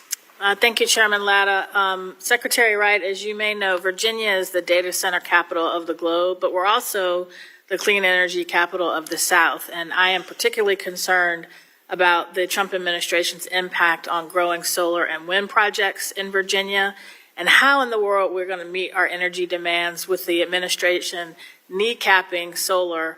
And your testimony to the contrary, experts agree that solar is the fastest, cheapest, and cleanest source of energy now. And even Appalachian Power has acknowledged that coal is becoming more expensive, has contributed to rising electric costs for their customers. And their parent company has said that coal is not the most cost-effective choice for new investments, and they relied heavily on coal for a very long time. But I don't think we're going to agree today on the benefits of wind and solar versus fossil fuels. So I want to focus on what I have heard consistently from my constituents concerned about workforce cuts, grant funding freezes, and lack of communications from the department. 75 clean city coalitions work under annual cooperative agreements with the Department of Energy to promote clean and affordable transportation fuel options. This is a program that has strong bipartisan support, but the coalitions are still waiting for notification of their contracts or signed financial agreements for the project period that started on April 1st of this year. Some of the coalitions have heard that the agreements are still under review. And the Virginia Clean Cities Coalition has reached out to my office with concerns that their work will go unpaid and that there'll be disruptions in their programmings. My staff asked the Department of Energy for an update. We still haven't heard back. So Secretary Wright, has anybody at the department been instructed to withhold information about the status of grants and contracts, or to provide only vague general, we've received your request? No one has been told to withhold information. We're not withholding. We have no unpaid invoices or behind on that stuff. We are administering all the existing projects, and we're carefully evaluating the projects that are committed, which run into the thousands. Okay, well, they still have not gotten any response on their contracts, and I haven't gotten responses to my inquiry. We'll have to look into that. Can you give me I would like a specific date when the department will notify the Clean Cities Coalition about their contract status. We've been waiting for 2 months. And I don't think it's acceptable for community partners or members of Congress to go 2 months without an answer to their questions. In addition, the department recently canceled dozens of grants issued by the Office of Clean Energy Demonstrations for carbon capture and decarbonization processes, and your fiscal year 26 budget eliminates this office entirely. Were the department's subject matter experts involved in reviewing and deciding to cancel grants? I'm sorry. Can you repeat just the last part of the question? So the grants issued by the Office of Clean Energy Demonstrations that have been canceled, was the Department of Energy experts involved in that, or was that DOJ? That's entirely the Department of Energy. We have 5 DOJ employees at the department. Very small part of the staff, Okay. not involved in any project evaluations. Okay, thank you. Did you personally review any of the grant cancellations? Yes, I do. Okay, can you confirm that each awardee was given a chance to address any of the concerns raised by the Department of Energy before their grant was canceled? Most of the evaluations we're doing, we've sent out large data requests that come back. Some of them that were looked very unlikely to get over the hump were notified of decisions, but they have an ability to engage back with us, an informal dialogue with us, and then there's two additional appeal processes after that. So if we've made mistakes or the projects really are beneficial, that'll be sorted out. Well, I'm glad to hear that. And again, I have found it I've only been here, this is my 3rd year in Congress, but I have been very concerned by the lack of responsiveness that I've heard from the administration, particularly from the Department of Energy, as we try to get answers for constituents that have had either grants cut, who have had notifications that they should have gotten months ago delayed. And as part of my job is oversight. And I recognize I'm in the minority party, but I'm a member of Congress too, who has oversight over your agency. And I certainly would hope that when Democratic members of Congress ask questions to the agency and our legislative liaisons, that we get answers. And when we don't, every time I see you, I'm going to ask you those questions directly. So thank you. So the gentlelady's time has expired. And the chair now recognizes the gentlelady from Tennessee's 1st District for 5 minutes for questions. Thank you, Mr. Chairman. And thank you, Secretary, for being here today. Tennessee is well known for providing nuclear services, and that's the line of questioning I'm going to go down today. We know nuclear fuel is essential to the success of America's nuclear renaissance and our energy security, and this committee led on the Russian uranium ban. legislation enacted last year, and the legislation provides certainty to the market and is a prerequisite for new investment in the U.S. nuclear fuel supply chain. My question is the DOE committed to continuing to implement the ban legislation going forward, including a rigorous process to grant waivers to the ban? Yes, we are. And I think the motivation behind the ban, I agree with 100%, and we are working diligently to make America able to comply with that ban. But as you know well, today, in the commercial power sector, there is no American-owned enrichment based in the United States of America. It's really a sad state we've fallen into. We are working hard, both through grants and just with dialogues with providers in this country. We really want to build up as fast as we can commercial enrichment in the United States, because of course we should not be dependent upon Russia to fuel our nuclear reactors. And I'm confident we will get there. I wish we were going to get there faster than we are, but we will get there.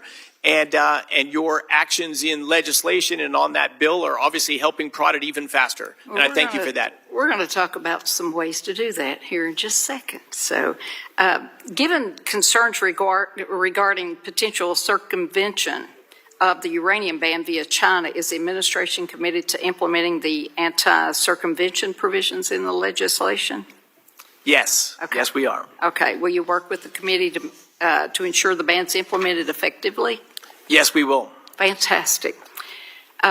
President Trump recently released 4 executive orders to accelerate nuclear fuel in this country, and I'm in full support of those efforts, and I appreciate the forward thinking and push to advance the high-assay, low-enriched uranium, the HALEU fuel supply chain by establishing U.S. enrichment for the next generation of reactors, and I encourage you to keep the pressure on. However, we know it's going to take a few years to get the capacity up and running to meet the demand. And the executive orders direct DOE to look at adding 20 metric tons of HALEU through downblending. And my district is home to BWXT's nuclear fuel services. And in addition to manufacturing all of the Navy's nuclear fuel, they also currently operate NNSA's downblending for the tritium program. So we have unique capabilities like NFS in the U.S. that can help move these critical pro-U.S. energy policies forward. Have you identified enough feedstock material to deliver the 20 metric tons through downblending? I believe the answer is yes, but I am not sure of that. So I should be careful on that. But okay. You can get back to me on that. More broadly, how is DOE engaging industry to support these type of efforts? We're meeting with all existing people that work in the nuclear fuel cycle, people that may enter to work into that space. And, you know, after the end of the Cold War and the decommissioning of nuclear weapons and the flood of fuel that put on the marketplace and Russia's strategic interest in flooding the market with enriched uranium has really devastated the supply chain in the United States for nuclear energy, and we need to reverse it. Well, we have Oak Ridge, we have Y-12. NFS has also been awarded a recent contract by the DOE's NNSA to develop centrifuge pilot plant to ensure a domestic supply of enriched uranium for defense purposes. So there's a lot of energy around domestic enrichment for civilian nuclear power, and I appreciate that. But however, there's a lot less conversation regarding domestic uranium enrichment for national security, specifically for NNSA's deterrence program and highly enriched uranium for naval reactors. Can you share with the committee what the NNSA is doing to advance the so-called unobligated enrichment for national security? It is an active dialogue. We do enrichment, as you know, for our weapons programs and our national security reasons. Yeah. And I should say as well, look, Tennessee is a nuclear powerhouse, and not only me personally, but the country thanks Tennessee for what you provide to the nuclear complex, and I believe what you will growingly provide to the country going forward. You know, Oak Ridge has a centrifuge technology, and I understand that NNSA selected an industrial partner to help advance the lab's U.S.-derived technology with plans to build a pilot plant. can you provide an update here for the record on where this program is and where it ranks in NSA's priorities? Because China and Russia are sitting idle. The gentlelady's time expires. If you want to submit that question for the record, that'd be Okay, I can do that. I got a couple more. We'll Thank you. submit them. Thank you. Thank you. The gentlelady's time has expired. The chair now will recognize the gentlelady from Colorado's 1st District. Thank you so much, Mr. Chairman. Welcome to my fellow Coloradoan. Mr. Secretary, one of the things that frustrates us on this side of the aisle is the expression of lofty goals regarding energy expansion and operational efficiency. You talked about it in your opening statement, and I want to expand on my colleague's exploration of the issue of nuclear energy with you, which I know is one of the administration's energy goals. Is that right? Yes, yeah, Thank absolutely. you. And so just to let you know, last Congress, former Chair Jeff Duncan and I worked with the committee and the Senate to enact into law a bipartisan bill. I'm sure you know about it, the ADVANCE Act. It seeks to accelerate the deployment of nuclear energy technologies while ensuring the protection of public health and environment for future generations. I was really proud to be the co-sponsor of that. We had to do that bill because the NRC was already severely understaffed and over-leveraged.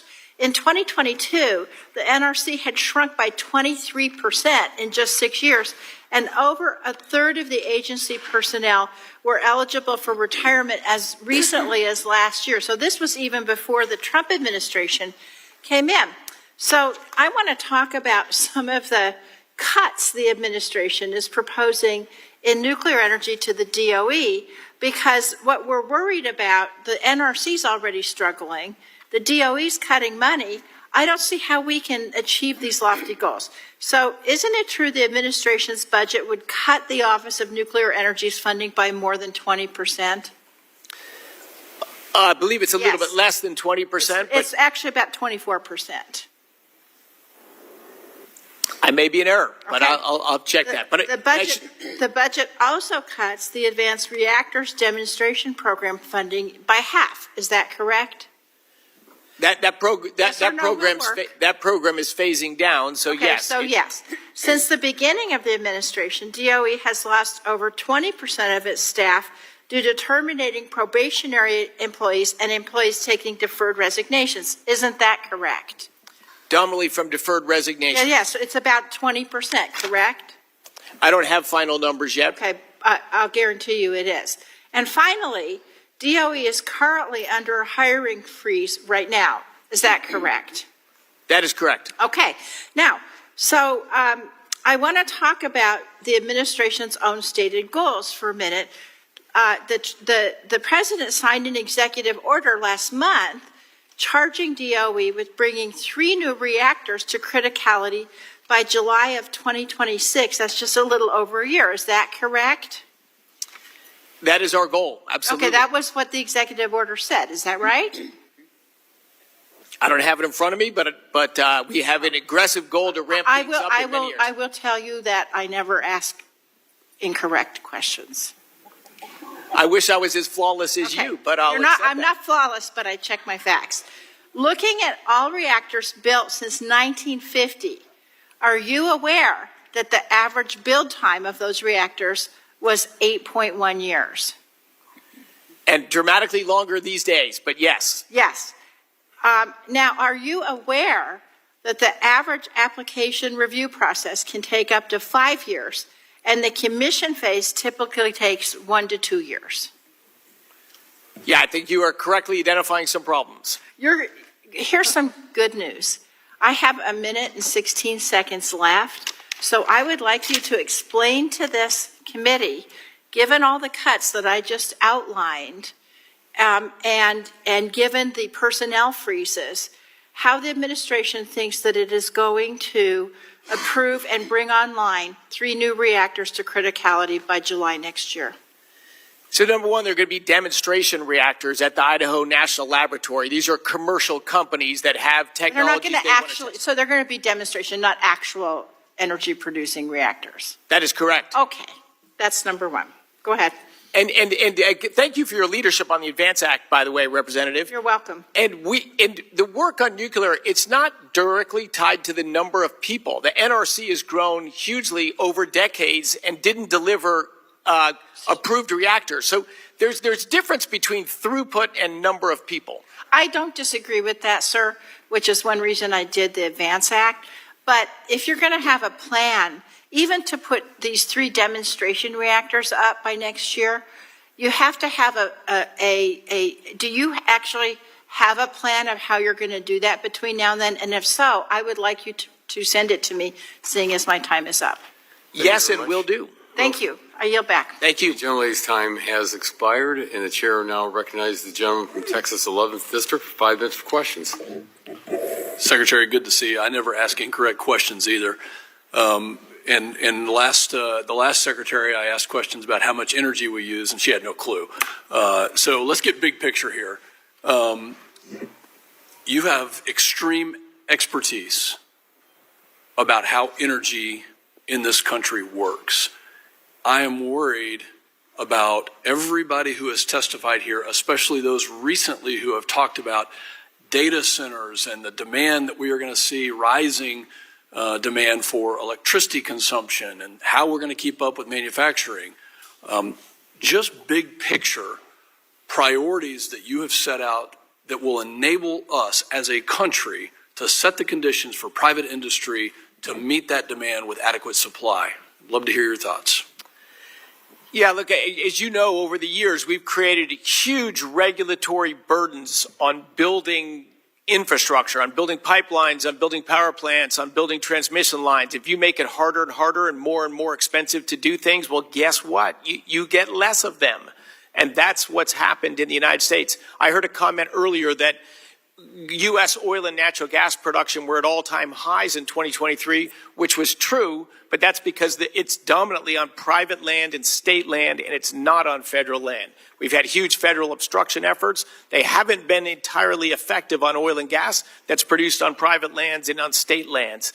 But when you restrict the ability to build pipelines and grow the transportation, you ultimately restrict the growth of it.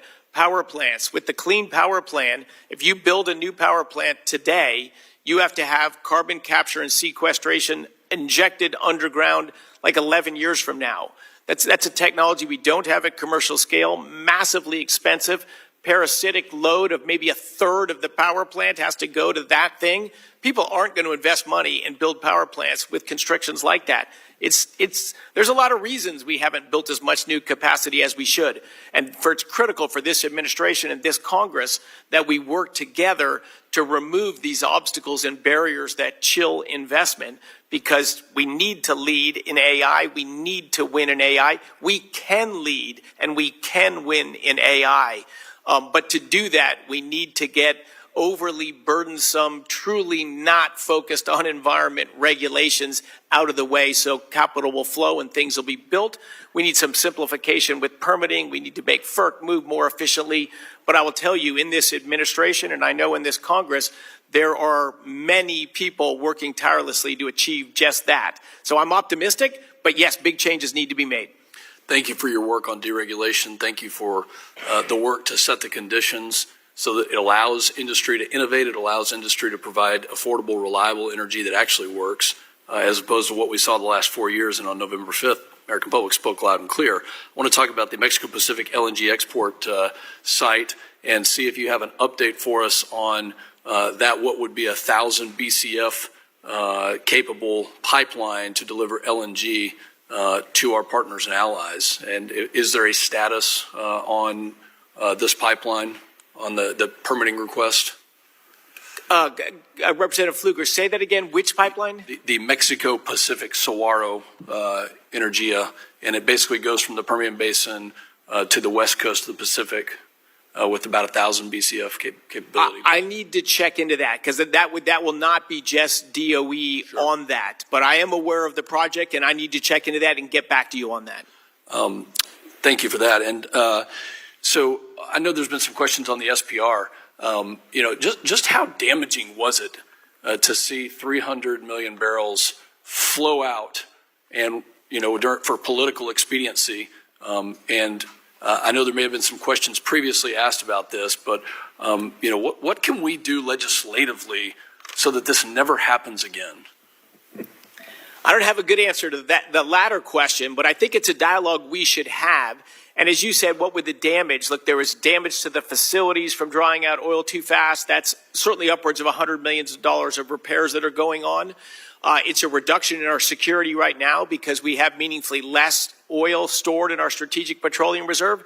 And I think it's a reduction in confidence in the seriousness of the United States. Strategic petroleum reserves are for strategic challenges that may arise in our future that we need to be prepared for, and to show that we're willing for political purposes to flush away nearly half of our strategic reserve for a short-term help in an election, presumably, I think hurts the credibility of the United States in how we view energy and how we view our strategic security. Thank you for your leadership. My district represents almost 45% of the country's crude oil production, and they want predictability. They want a horizon that they can provide that affordable, reliable energy on. Thank you for helping to set those conditions. I yield back. The gentleman's time has expired, and the chair now recognizes the gentlelady from California's 7th District. 5 minutes for questions. Thank you very much, Mr. Chairman, and thank you very much, Secretary Wright, for being here today. Now, strengthening American manufacturing and critical mineral supply chain are bipartisan priorities for this committee, and it's a top priority for this administration. Is that correct? Yes? I didn't hear everything you said, but reshoring manufacturing to this country is absolutely a top priority. All right. Great. Now, the 45X Advanced Manufacturing Tax Credit is crucial for onshoring battery and critical mineral supply chains. Do you agree? Yes? You have to think about it? Yeah, these are more complicated. Reshoring manufacturing will not dominantly be about tax credits or tax policy. It's more about regulatory environment is a much bigger factor, but it could be helpful in that. Yes, okay. Now, the lithium mining company, Ioneer, which has received a nearly $1 billion loan from the Department of Energy, has said that repealing the advanced manufacturing credit would have a, quote, very direct impact. The chairman of Ford Motor Company has said, quote, we have built the business case around that. If it goes away, it puts in peril the plant and the jobs. So why did the House Republicans just pass a bill to kill the advanced manufacturing credit? Battery and critical minerals industry groups have called the new restrictions in Republicans' big ugly bill, quote, nearly impossible and effectively a repeal. Secretary Wright, this bill will require American companies to trace the supply chain of every screw, nut, and bolt, to know information that they cannot obtain, including familial relationships of tangentially related parties, affiliates of lenders, and more. Secretary Wright, you ran several companies. Do you seriously believe you could meet these requirements? I think if you want to resource the manufacturing sector of the United States, you don't want companies that are just pass-through entities for products from abroad. So it's a sticky subject, but I don't think it's black and white. Well, okay, let's talk about, can Liberty Energy meet these requirements? I believe. Do you have documentation that you have met these requirements or can meet these requirements? Well, at Liberty Energy, we certainly were not involved with government subsidies of any kind, but I don't have a specific answer to your question. Okay. Now, I'll just say this is a repeal, and it threatens hundreds of billions of dollars and tens of thousands of jobs in American manufacturing. If President truly believes about American manufacturing, I urge you to pick up the phone and stop the Senate from repealing this credit. Now, I want to turn to another priority I think we can agree on. Next generation geothermal energy has the potential to become a critical source of clean energy. Now, Secretary Wright, you've been a very vocal supporter of geothermal. In fact, before joining DOE, you invested in Fervo, a leading geothermal company. Yes or no, is that accurate? That's accurate. Okay. And President Trump even included geothermal in his executive orders to boost domestic energy resources. Is that correct? That's correct. No? Okay. So why are congressional Republicans trying to kill the clean energy incentives that the geothermal industry is banking on? The CEO of Fervo, Tim Latimer, whose company you've invested millions in, was recently quoted saying, "Will we bring gigawatts on the grid this decade, or will it be the next decade?" That's what the tax credits mean. It doesn't get more straightforward than that. The Republicans' big ugly bill kills the new energy tax credits, and that will kill next-gen technologies. Now, I know you agree with me because it was reported just yesterday that you called for maintaining the clean energy tax credits for geothermal at the Energy Imperatives Summit. Is that correct, yes or no? That is correct. I think geothermal should be included with nuclear as emerging, reliable, dispatchable energy sources for those credits, yes. So will you pick up the phone and push congressional Republicans to maintain the energy tax credits for geothermal? I have been doing just that. Okay, thank you very much. And I would just have to say that, you know, the majority of new energy in the United States is renewable energy. And I think if we're serious about meeting the load growth from AI, then you need renewable energy. And I realize I'm running out of time, and I... Thank you very much. The gentlelady's time has expired and yields back, and the chair now recognizes the gentlelady from Iowa's 1st District for 5 minutes for questions. Thank you, Chairman Latta and Ranking Member Castor, for holding this important hearing on the fiscal year 2026 Department of Energy budget. Secretary Wright, I appreciate your leadership as we work to restore American energy dominance and ensure our nation's energy security. Unlike the last 4 years of the previous administration, where we were in energy subtraction mode, we are now in energy addition mode. And the President's budget reflects the important priorities spurring critical investments in our national security that I strongly support. We face unprecedented growth in electricity demand, driven largely by AI, data centers, and advanced manufacturing, and we must ensure that the DOE's programs support a diverse and resilient energy portfolio that maintains reliability and affordability while fostering innovation. And Iowa is one of those states that is an energy addition. With the NERC projecting potential demand increases of up to 151 gigawatts over the next decade, we need to ensure Department of Energy's programs are laser focused on innovation and commercialization, and I look forward to working with you on that. Secretary Wright, you're requesting $750 million in new credit subsidy while cutting administrative expenses in half. The program currently has 122 applications totaling $216.7 billion in requested funding.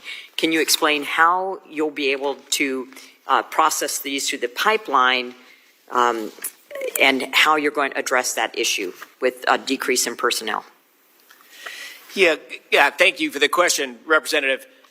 And in the department, of course, there's always massively more requests than we can achieve. You know, if you offer low-cost money, there's a lot of customers for that. So I think key for us is to focus in on which are the projects can bring the greatest benefit to the American energy system and the American taxpayers. And yeah, the Loan Program Office with the current budget request is shrinking. Personally, I'd love to see it a little bit bigger than in the current plans right now. But boy, I certainly understand the Congress's and the American taxpayers' extreme frustration with the Loan Program Office that was used wildly, irresponsibly in the last 4 years, and particularly in the 76 days after the election and before inauguration. If I saw more than twice as much money lent out or committed in 76 days than in the previous 15 years, I'd be pretty suspicious of that program as well. So, you know, it dug a big hole.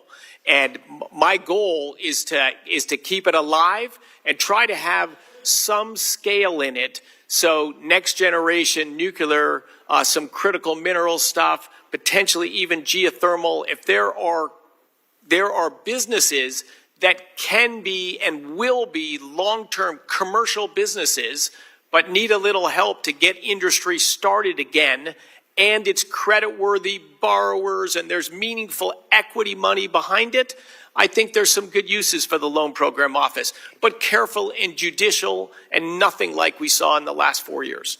And you answered my follow-up question, and I have quite a number of questions I want to try to get to. The Bioenergy Technologies Program is reduced from $275 million to $70 million. Given the importance of sustainable aviation fuel to both our energy independence and aviation sector, what's your strategy for advancing SAP development and deployment, and how will you ensure we don't fall behind other nations in this critical technology? Yeah, I think the key area there is the last word you just said there, Representative, technology. We need to keep so what we want to support in the department is technology advancement. Biofuels in general are challenging just because the energy density that arises from the sun is not that high. It takes a lot of land to produce meaningful amounts of energy.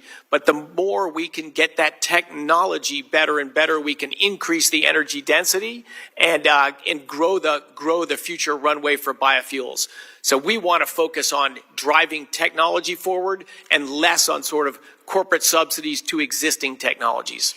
And then I'm going to ask this question and then submit another one for the record on ARPA-E, and you can address this question in writing to us. But as we work to meet the rising electricity demand and modernize the grid, one cost-effective solution is reconductoring existing transmission and distribution lines with advanced conductors that increase capacity without requiring new rights-of-way. I know I'm running out of time, but if you could address for us in writing how the department is willing to consider or incentivize reconductoring efforts, particularly in ways that enhance system performance and efficiency while keeping electricity reliable and affordable for consumers. I would appreciate that, especially as MISO is my grid, and had the previous administration been listening to grid operators as suggested by the ranking member, we would have been increasing energy production and generation the past 4 years instead of subtracting. And reconductoring is a great solution, so I'm with you. The gentlelady's time has expired, and the chair now recognizes the gentleman from New York's 20th District for 5 minutes for questions. Thank you, Mr. Chair, and welcome, and thank you, Secretary Wright. Secretary Wright, like many members before coming to Congress, I served in state government, including time at New York State Energy Office, so I'd like to try to understand the role you envision DOE playing to support its state partners with what I hope are yes or no questions. Do you believe states have a responsibility in supporting energy emergency planning? Yes, I do. And what about cybersecurity? We cooperate with all authorities we can in cybersecurity, whether it's utilities, businesses, including states. And what about providing technical analyses for Public Utility Commission proceedings?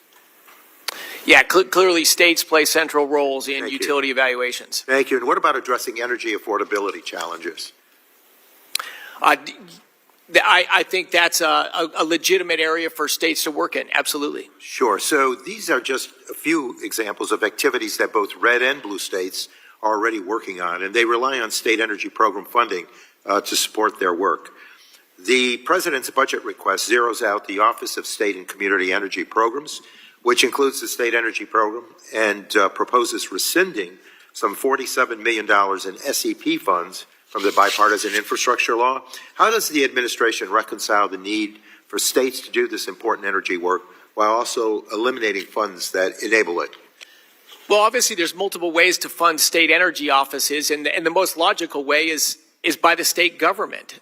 So whether there's a federal government role in funding state energy offices, I think it's pretty legitimate to say it shouldn't be funded by the federal government. It should be funded by the states. Well, I met with the governor yesterday, a Democratic governor, so we cooperate with states no matter what. Funding of state energy offices, it's probably better left to states. Well, you know, there's talk already about adding on the cost of Medicaid to states, asking them to have skin in the game for nutrition assistance programs, having them enable EPA activities.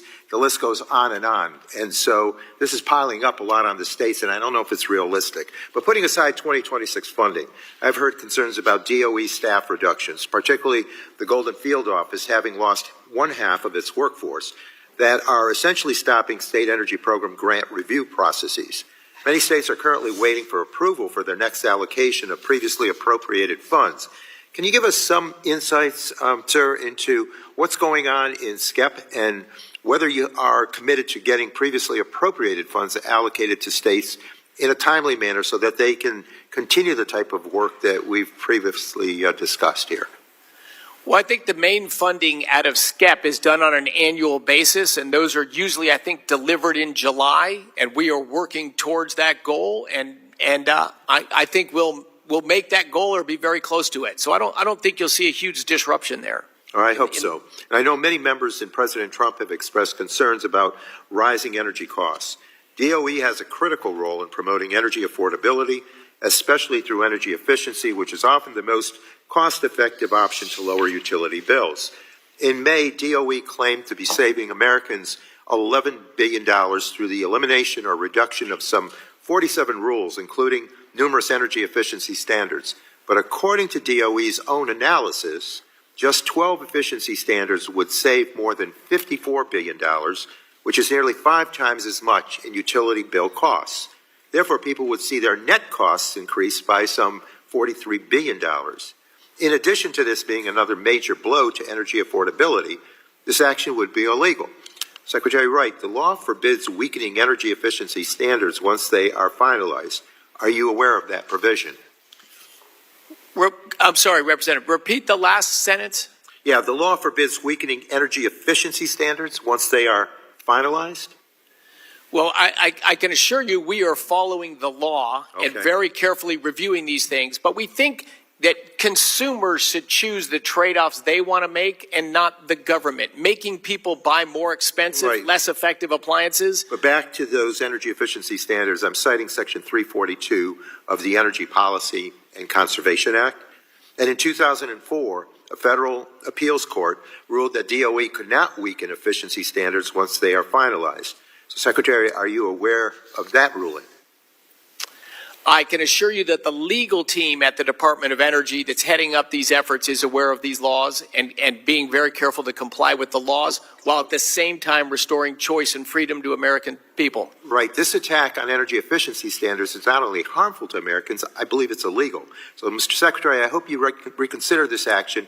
I request, Mr. Chair, unanimous consent to add to the record this policy analysis document from the Appliance Standards Awareness Project on the effects of the proposed rollbacks of efficiency standards on consumer energy costs. Without objection, so ordered. I appreciate that. And with that, I thank you and yield back. And the gentleman's time has expired, and the chair now recognizes the gentleman from Michigan's 10th District for 5 minutes for questions. Thank you, Mr. Chairman. Thank you, Secretary Wright, for being here and for the hard work that you and the Trump administration are doing to advance an America First energy agenda. Republicans are advancing an all of the above approach to ensure that we remain global energy leaders, and I like what you said, all sources that actually work in reality. Mr. Secretary, I'm extremely encouraged by your agenda. I look forward to working with you and your team to ensure that we're prepared to meet the moment and continue to excel in global energy production.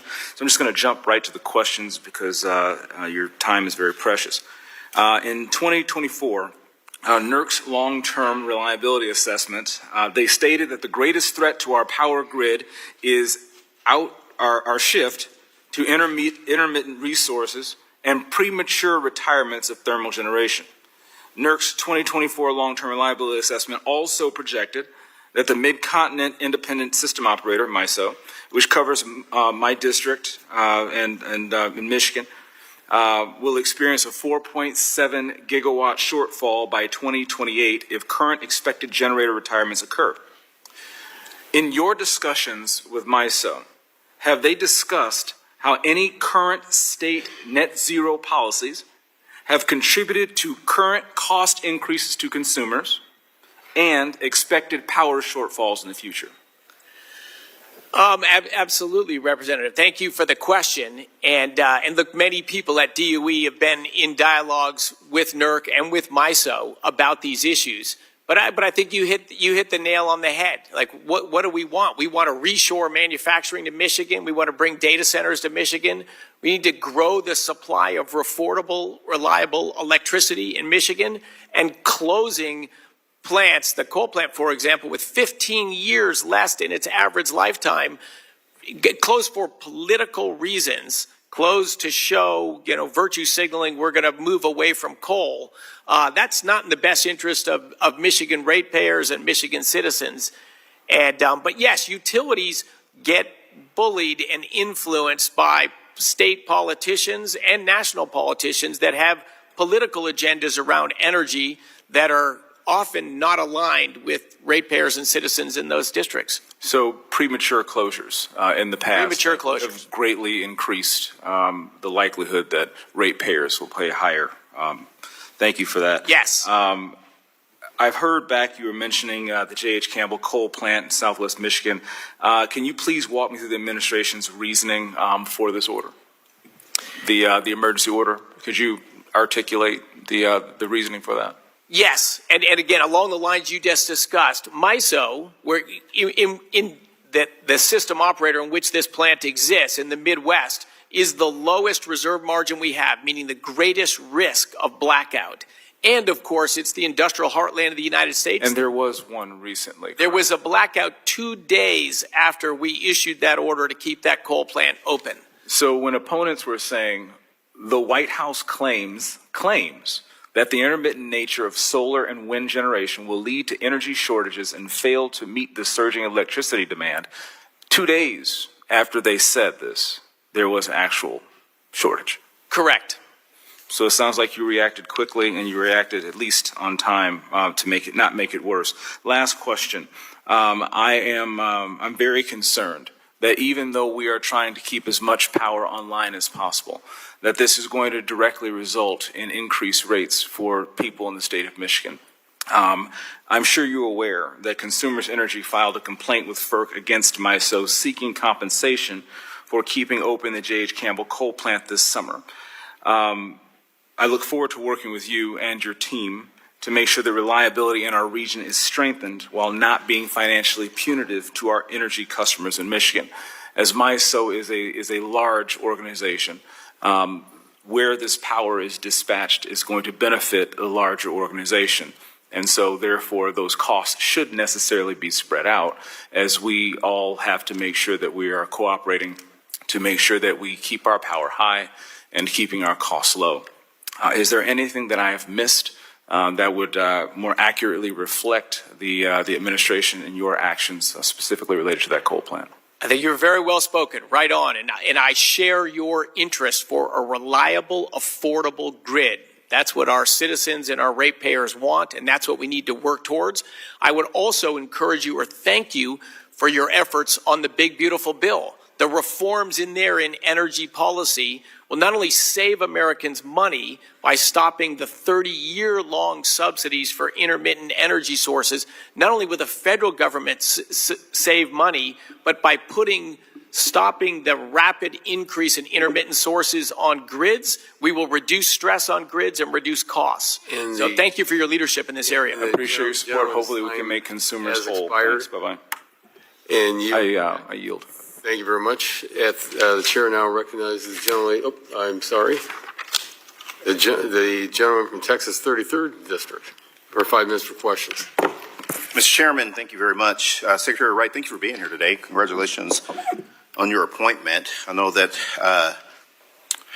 we've had some good news in the oil patch and some interesting news in the oil patch. And I wanted to just ask you a few questions, particularly around everything that's happening nationally. Your FY26 budget proposal guts proven bipartisan energy programs, some of which directly support our domestic workforce and ensures American energy dominance. And here's what's not in your budget that I wanted to talk with you about: a plan to deal with the consequences of mass deportations in the Permian Basin. As you know, the Permian accounts for nearly 50% of the oil production. That's around 6 million barrels a day. And that production doesn't rely just on rigs and engineers. It depends on a workforce. And many of those dangerous jobs in the oil patch, as you know, because you've been in the oil patch, you know that many of those dangerous jobs are performed by people in this country that are undocumented. And so if ICE were to hit Midland or if they were to hit Odessa, I don't think there's any plan in your budget to replace those workers or that lost production. In Odessa, studies show that undocumented workers make up about 13% of the workforce. That's one of the key hubs for Permian operations. And I've seen are the anecdotes where oil field service companies in Midland have only about 5 or 10% of their employees with genuine papers. And so, as you know, those aren't soft skill jobs. Those are people that are out in the heat, people that risk injuries to their hands and to their, other limbs. And they're having that hot Texas heat. I'm sure you've been out there in the summer. As someone from Fort Worth, I've been out there in the summer, and I think we all know that it's hot. Where in your budget, and this is a question that I have for you, where in your budget do you account for the impact of potential mass deportations on oil production in the Permian Basin? Because if Stephen Miller wants 3,000 people a day deported, which has been reported that he does, what are you going to do to replace those workers? A great question, Representative. And yes, you're correct. I've worked for years out there employing thousands of people in that region. And a large number of them are relatively recent immigrants from Mexico and from further south of the border. Tremendous, hardworking, awesome workers. But certainly in my company, all of them are here illegally. They are not illegal immigrants. I'm sure there are some, but I would suspect the percent that are illegal is quite small. Yeah. You gave a number of 13%. That may be one small community. Did you use third-party companies for to hire employees where they weren't hired directly by you, but they were brought in by a third party that had their papers and had their Social Security numbers already ready, or did you hire all of those people? We hired all of those people. We have an employee. And you use the E-Verify system to, okay? Correct. So let me ask you a question. If ICE were to show up to Midland today and do a large-scale deportation, and it were to get a little bit rowdy, would you support the president calling in the National Guard to Midland, Texas, or West Texas, like he has in Los Angeles? Look, in due respect to all the great immigrant workers that work in that region and work across our country, you need to respect the difference between those that came here illegally and those that are here illegally. What about the people that are going to have their TPS status revoked? A lot of them probably work in the oil patch. I mean, you hear the stories, and you can go down to the oil patch and see it. For anybody that hadn't been down to Texas on the Democratic side or the Republican side, they can go down to the oil patch and see for themselves. What about the people, the TPS people that are going to have their status revoked? That could be very disruptive to the oil patch. Yeah, the workforce in America is critical, and a lot of the workforce in the United States are immigrants from overseas, and they are awesome contributors to our society. I think the line is just between who's here legally and who's here illegally. Let me ask you another question. Is it easier to drill, baby, drill with no employees, or is it easier to drill, baby, drill having to go around, let's say, EPA regulations? Wait, the first having to... Is it easier is it easier to drill for oil with no employees, or is it easier to drill for oil having to work around a few EPA regulations? I would think it'd be harder to drill for oil without any employees. You definitely need employees to drill for oil, absolutely. Yeah, okay. Thank you. Thank you, Mr. Chairman. I yield back. Thank you very much. The gentleman's time has expired, and the chair now recognizes the gentleman from Texas 12th District for 5 minutes for questions. Oh, I'm sorry. I didn't see the gentleman from Colorado or Oregon in front of me, but the gentleman from Oregon is recognized for 5 minutes. I'm sorry. Thank you, Mr. Chair. Mr. Secretary, thank you for being here. So I am from Oregon, and the Columbia River runs across the north side of it. And, of course, we have all these dams that generate, I think the nameplate is around 36,000 megawatts, and the continuous about 16,000 megawatts. So it's obviously hugely important. It happens that the Biden administration entered into a non-binding MOU with tribal and pro breach of certain of those dams for using ratepayer dollars to ostensibly create solar and other intermittent sources to offset the reduction in generating capacity that would occur when the 4 lower Snake River dams were breached. I obviously oppose that. I held a hearing up in Washington State as chair of the Water Subcommittee on Natural Resources. We had 400 people show up that were adamantly opposed to dam breaching, and we went through all of the obvious justifications for keeping those dams. I believe the MOU is still in place, and I'm hoping that the department will put an end to it and say, look, we're not going to spend money in replacing ostensibly the power generated by these dams with solar or otherwise. Have you been brought current on this situation? Absolutely, Representative. We are working that issue and have been working that issue for several weeks now. I agree with you entirely. Those are great projects that were built decades ago in our country, and generations have benefited from that hydropower, which you can ramp it up when we need more power and you can ramp it down when we don't need it. That's highly valuable power. And you can never replace something like that with wind or solar because you don't know when they're going to be there and when they're not there. They are totally different things. We don't have a bag to store electricity in. The critical criterion of an electricity grid is that it meet demand at peak time. And that function as a gigantic storage device that in those sets of dams up and down the Columbia River and the Snake Rivers is hugely important to intermittent power, is it not? It's hugely important to our grid. Absolutely. They can reduce the damage of intermittent power sources, but even without intermittent power sources, you need to be able to have higher electricity at times of peak demand and less electricity at times where demand is low, and hydropower allows you to do that. They're tremendous resources. There's no doubt that we're engaged in an existential battle when it comes to artificial intelligence, and there's been a number of server farms owned by many moving into the Northwest. I think they're going to be a huge part of us ultimately winning that race.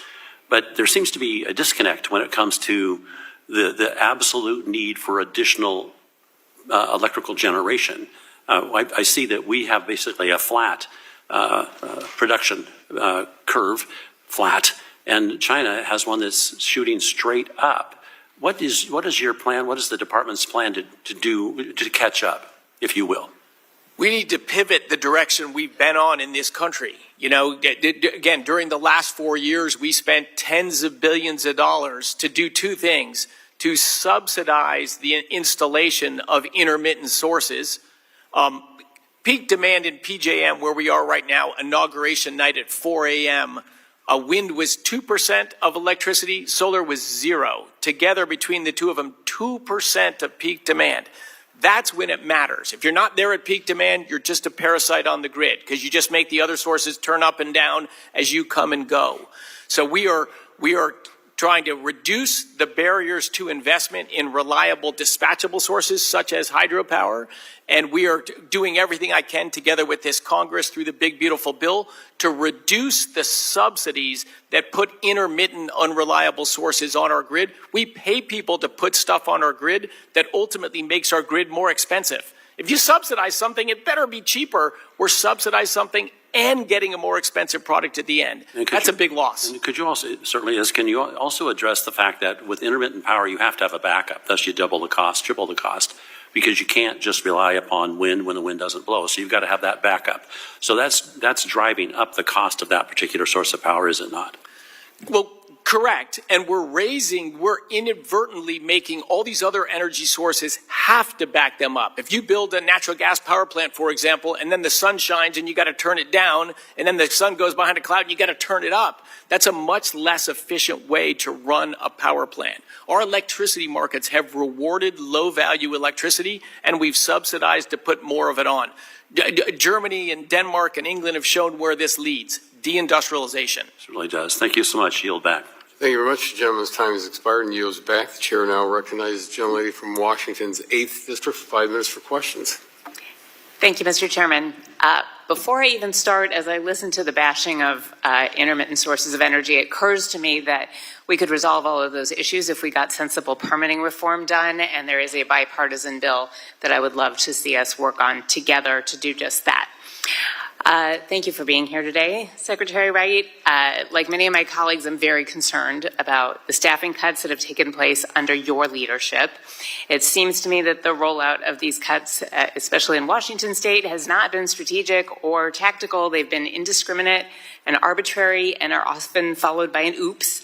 And you know better than anyone that Department of Energy employees are some of the most educated, nimble, strategic federal workers and really have irreplaceable expertise. So it doesn't look good, and it doesn't bode well for your reputation to kneecap such an important agency at a time when energy needs are skyrocketing and we're facing a climate crisis and need to decrease emissions. So I'd like to highlight the issues at the Bonneville Power Administration. I only have 5 minutes. You know what Bonneville does. It's a balancing authority that keeps the lights on in the Northwest, keeps electricity flowing.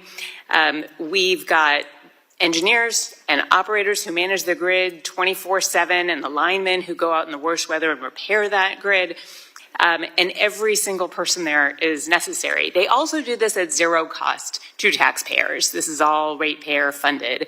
And so to take a doge to that and fire people makes no sense for any explanation you might give. So my first question is, I just want to know, were you aware that Bonneville was already encountering a workforce shortage before this year's staffing reductions? Yes, I was aware of that. So if you were aware of that and you were aware of the fact that it would not save taxpayer dollars, why did you do this? Why did you offer early retirements and then do it again and fire probationary employees only to then realize that you already knew that we needed those employees? Like, what was your thinking there? First of all, for clarification, that the head count at Bonneville Power Administration, which is a fantastic agency, I met with them last week and we're discussing exactly how to address their long-term problem of people. They were well understaffed at the start of this administration. Their head count is not meaningfully different today from what it was when I arrived. And in fact, what I'm working with them right now is how we can grow the number of linemen at Bonneville Power to assure safe delivery of reliable power there. So I also talk with Administrator Hairston on a regular basis. And of course, one of the things they were talking about was raising salaries to compete with the private market. And the other is, of course, I think you were just lucky that you can do this oops, people take the retirement, and then they actually choose to come back. We could have been in a much different situation, and private energy companies were pursuing these very skilled workers. I just want to know, can I have a commitment from you that you will freeze, that you will lift the hiring freeze, make sure we hire more, and work with Administrator Hairston to make sure that Bonneville is fully staffed? I absolutely are working with the administration right there. I do think we need to hire some linemen at Bonneville Power Administration, and I will work to get that done. Just to be clear, we need linemen. We also need the next, the next generation of engineers who will balance this. And so I really need a commitment that it will be linemen and others who will build and hold the expertise that we really depend on to keep the lights on at Bonneville. We will work with Bonneville on that to navigate through these times and keep that agency staffed and delivering high quality service. It's important. Thank you. I only have 37 seconds left, so I'm going to mostly make a point here. You were just talking with Congressman Bentz about hydropower and the benefits of being able to turn it up or down to meet demand. It turns out that even better than turning on and off turbines is to actually use excess energy to make hydrogen, because that is one of our energy sources in the future, and we need all of the above as energy needs are skyrocketing. And so I would just like to emphasize that the uncertainty about grants and tax credits for hydrogen hubs around the country, and particularly my passion would be green hydrogen, is really imperiling the ability to put more energy sources on the grid and is putting a thumb on the scale for oil and gas. And I would object as one of the hydrogen hubs to that. Thank you, and I'll yield back. The gentlelady's time has expired, and the chair now recognizes the gentleman from Texas's 12th district for 5 minutes for questions. Thank you, Mr. Chairman, very much. Mr. Secretary, thank you very much for being here today. Very interesting hearing. I agree with Mr. Vesey that the men and women out in West Texas are a very important part, not only to the people of Texas, people of the United States, but people around the world in supplying energy.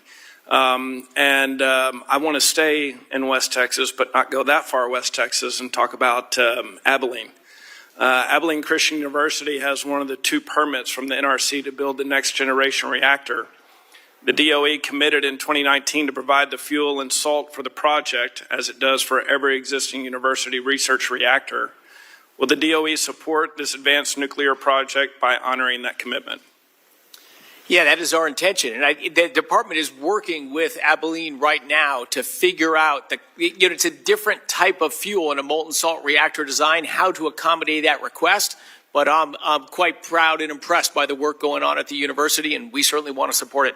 Can you give us some sort of, in your mind, a timeline from when we see where they are now to where they'll be in 5 to 10 years, perhaps?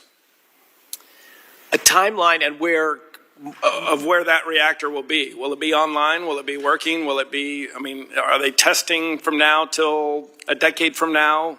Where, in a perfect world, where would you like to see them in 5 years or 10 years? Oh, in a perfect world and in a reasonable regulatory regime, which is a huge part of our agenda. Absolutely, that should be selling electricity 5 years from now, and I sure hope it is. Me too. Mr. BC did talk about the workforce. So one of the potential roadblocks to building a nuclear energy is the workforce. How will the DOE budget requests increase support for universities and technical and community colleges to train the next generation of nuclear scientists and skilled workers to be able to support the goal of the nuclear build out? Yeah, that is a key thing. We've had, as I say, nuclear hasn't been sexy for a few generations because we haven't done much with it. And it's when I speak and go around, I want to get young people excited again and wanting to go into this industry. But the only thing that'll happen is if things are happening. If we're building reactors and they're selling power and businesses are growing, that's going to draw people into the industry. And for us, for research funding and our efforts in the commercial space, if we can focus our dollars on things that make American energy system better and that consumers want to buy, those are the businesses that'll grow, that are not going to be blowing with the wind of government subsidies. We need sustainable industries that can grow because customers want to buy their products. That's what will bring people into that industry, and that's what we need to have happen with nuclear. Once we can build some reactors and get some efficiencies and drive costs down, I think this industry can really take off. And one of my colleagues across the aisle earlier was bragging about the Texas grid and that the wind and the solar especially, but those are subsidized, correct? They are. And our other entities on the grid, nuclear, natural gas, coal, are not subsidized. Is that correct? That is correct. Okay. So, in fact, they're penalized. Right. Thank you. By being forced to turn on and off all the time. Right. So to that point, we obviously need more power in Texas. There's no doubt about that. What's your thought of how Texas goes about to create more power, or the power needs in the future for us? Well, one of the houses in Texas, I'm not sure if it was the House or the Senate, passed a bill. I do not believe it's the House. But it's passed them both. But yeah, passed them both. And I think that's a very electricity is complicated. And again, as I was discussing before, because you got to balance supply and demand at all times. But I think that Texas proposal that if you're going to bid into the electricity market and be treated like everybody else, you got to be able to provide 24/7 power. I always say to people, would you pay the same amount of money for an Uber that you didn't know when it was going to pick you up or where it was going to drop you off? That's just not the same product. We need to have people bidding into a marketplace that are both delivering the same product, which is 24/7 electricity, because that's the only thing customers will buy. Perfect. Thank you very much. Thanks for your time, Mr. Chairman. I'll yield the rest of my time. Thank you. Well, thank you very much. The gentleman yields back, and the chair now recognizes the gentlelady from Texas's 7th District for 5 minutes for questions. Thank you, Chairman Latta. A lot of Texans in here today. Obviously, this is very important to our state and our constituents, and so I thank you, Secretary Wright. I think this has been an important and useful hearing for all of us, and I've made a lot of notes and a lot of questions on a lot of things this morning. I hope we can get to all of them. I kind of think we can't, but let me start as I planned, which is letting you know, Mr. Secretary, that I represent Houston, the energy capital of the world, which is home to 11% of United States energy jobs, and there are more than 4,700 energy-related firms, and where I understand you have many friends, Mr. Secretary.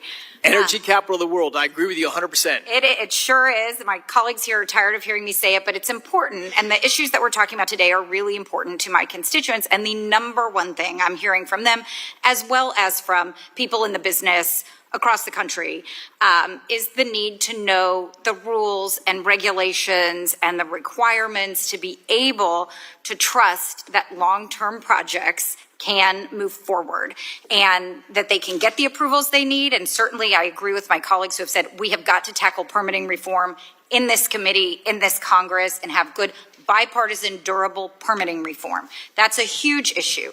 They need permitting certainty. They need investment certainty. They need to be able to plan, as you well know from your experience, and before making these multi-billion-dollar investments that Americans across the country are going to rely on, they need to be able to rely on the process itself. And so I agree that the process can and should be and must be improved. But what we're seeing right now is really a destruction of the process across the board, a destruction of the legislative process, a destruction of the administrative process, and it's causing chaos that's going to continue for years to come. And so in response to a question from Mr. Latta earlier this morning, you said the administration is focused on bringing in private capital and that that's an important part of your work. But this environment is not conducive to investment for private capital. And we're seeing the rescission of government capital that's been green-lighted in the past to move some of these projects forward. And they're not crazy ideas, and they're not firms you've never heard of. The announcements that my colleagues have already talked about from the demonstration programs have been cut. In my area, they're grants to ExxonMobil and other household names that are doing this important research. And so I think that this environment isn't conducive to that investment is the overwhelming and resounding message that's coming from my district. So I really want to share that with you because I think working outside the legislative process isn't going to help solve some of the problems that are most on their minds. And so I think it's really important. And one of the first notes I made when you were talking earlier this morning is that America doesn't back down from big challenges, right? I wrote that down too. To tackle big challenges, we need big ideas. And that's where DOE comes in. That's where we are able to do the research at the labs and to do things to really scale some of these ideas. And we've seen it. I know a couple of years ago we spent a lot of time talking about carbon capture. Certainly we know that that's been something that industry's used, for decades and decades, doing EOR and other things. And that has great promising ability to help us address the emissions challenges that we have. And yet, we need to use the resources that we have at DOE to try to address some of these challenges. And so I hope that we won't see your budget cut some of the important and innovative research. And I do have a specific question on research coming from the budget that I want to ask you, but it ties into something else you said earlier today. You mentioned the impact of Winter Storm Uri in Texas in 2021, and we really can't understate what a tragedy that was. I lived through it in my home in Houston, but not that far away from where I live. A little boy froze to death in his bed when the heat went off. That's what we're talking about when we talk about the importance of these issues. And from your testimony, it seems to me like you might not know that FERC found that 87% of the unplanned generation outages were because of fuel issues related to natural gas, not renewables. So I just want to make sure you know that. I'm happy to share that with your team. And I don't want to confuse you. I'm the co-chair of the Natural Gas Caucus here. I fully believe in the importance of that. But these issues are life and death issues for our constituents. And so I want to note that your budget for fiscal year 2026 includes a 50% cut to the National Natural Gas Infrastructure and Hydrogen Technologies Program within the Office of Fossil Energy. And I want to know if that includes weatherization research and development. And because I've spent the whole 5 minutes talking, I'm going to have to ask you to reply for the record with the answer of what those cuts are. But this weatherization technology across the spectrum is just critically important. And so I hope you can answer that for me. Thank you very much. So much, Chairman Latta. I yield back. The chair now recognizes the gentlelady from North Dakota for 5 minutes for questions. Well, good afternoon now, I think officially. Secretary Wright, so great to see you here. I still remember meeting with you in Bismarck, North Dakota a couple years ago, and your very inspiring comments there. So great to have you out here in this role, and I really very much appreciate your work to both provide the right signals to the markets, to make sure that we're incentivizing things correctly, and to make sure that we're really trying to let the energy industry develop on its own without putting our fingers too heavily on the levers ourselves. So thank you, and I want to support you in those efforts. I want to talk a little bit about the reliability issues. Given that NERC's assessment today is that 2/3 of our systems in the U.S. don't have enough power to meet demand, given certain circumstances today, and we're looking at retiring 115 gigawatts of baseload generation, and we're seeing significant demand increases. All of that looks like a huge train wreck to me and to many others. So today I introduced a bill. It's called the Baseload Reliability Act, and it will give DOE, FERC, tools and the grid operators tools to help slow down the retirements, at least in time, for a new baseload or dispatchable resources to be brought on that is kind of equal in nature and how it responds to the grid. So I want to invite your look at that and your support in that. And one of the things that we need to do and be doing is actively tracking where those planned retirements are and how they might impact the grid. And I just wanted to ask, is that something that your office is already doing and working on? It is, Representative, and thank you for not just your comments and question here, but for your leadership. You've been an outspoken person in what I used to call energy sobriety, just being thoughtful. Look, there's no clean energy sources, there's no dirty energy sources. They just all have different trade-offs. Right. But we produce energy for one reason, which is to better people's lives. So having a reliable grid that's as affordable as possible and that can grow so we can bring industry and more job opportunities to our states and communities is just critical for doing that. And so, yes, it is a thing we're doing right now because we now are seeing significant demand growth signals. People want to build data centers. I've met with every one of the hyperscalers and a whole bunch of people that want to bring industrial factories and plants back to the United States. I think it's awesome. It's awesome for our country. It's awesome for blue-collar workers. It's something I really want to see happen, but that is their biggest worry. Hey, if we come here, how am I going to navigate through FERC or whatever to be able to build a power plant? How am I going to know I have reliable, affordable power? It's going to take me, $10 billion to build my plant. It's going to run for 40 years.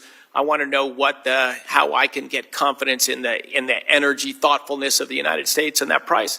And so when people want, tens of gigawatts of more power and we're shutting down facilities with decades left on their lifetime, that doesn't look so thoughtful. So yes, we have a team in our Office of Electricity that's looking at grid reserve margins across the different areas of the country, and we're looking at planned retirements, and then we're going to try to proactively engage with all of them of why is this asset retiring? Does it make sense? Is there a better plan here? And if it is retiring, what's going to replace it? That's equally dispatchable and firm reliable and won't add to the cost of the grid or either increase the cost or reduce the reliability of the grid. Good. My bill would bake what you're doing into law and basically require it so that before anybody could retire a unit in one of the regions that have an elevated reliability risk, they would have to prove that it's being replaced in advance by equally reliable power. And then if it isn't, then they would give you and FERC tools to require that they run and some financial support to help cover those costs so it doesn't fall on the ratepayers. And I view this as being this might be a 5-year thing. This might not be forever, but right now we're behind. So let's stop retiring. Let's make sure we're bringing new resources on as quickly as possible. I stand with my colleagues across the aisle to work on permitting reform to bring things up as quickly as possible. But meanwhile, we need to keep what we have. That should not be a partisan statement. Thank you for your leadership there. Oh my goodness, I'm already out of time. Forward to working with you. And it yields back, and the chair now recognizes the gentlelady from New York's 14th District for 5 minutes for questions. Thank you so much, Mr. Chairman. Before I dive into my questions, I just wanted to clarify some of the exchanges that happened recently. First and foremost, there was kind of an insinuation that after confirming that solar and renewable energies receive public subsidy, there was a little bit in the exchange that folks may have insinuated or taken from it that fossil fuels do not receive public subsidy. That's not what you're saying, right? Correct? Mr. Secretary? Nowhere near of the same magnitude. And there's controversy about how to count them. I would say no meaningful subsidies today for oil and gas in the United States. Okay, I think you're right in that there's a disagreement in that. Because I think what most people consider a subsidy is public use, public resources going to an industry or corporation. And in 2022 alone, we're looking at $10 to $52 billion in direct subsidies. Anywhere between, again, depending on how you count it, $1.5 to $7 trillion globally in the fossil fuel industry receiving subsidy, in addition to tax breaks, in addition to also public lands. I was the chair of the Energy and Mineral, ranking member of the chair and Energy Mineral Resources Subcommittee on Natural Resource, and public lands alone that we had leased for pennies on the dollar for oil companies to drill on. I think those would be considered subsidies, but there may be a difference of opinion there. Additionally, the other thing that I wanted to clear up as well is this exchange previously on the immigrant workforce for many of the oil fields and the industry. You stated that there's a difference between quote unquote illegal immigration and legal immigration. But what is your stance on the ending of legal status for immigrants in the United States who are here documented?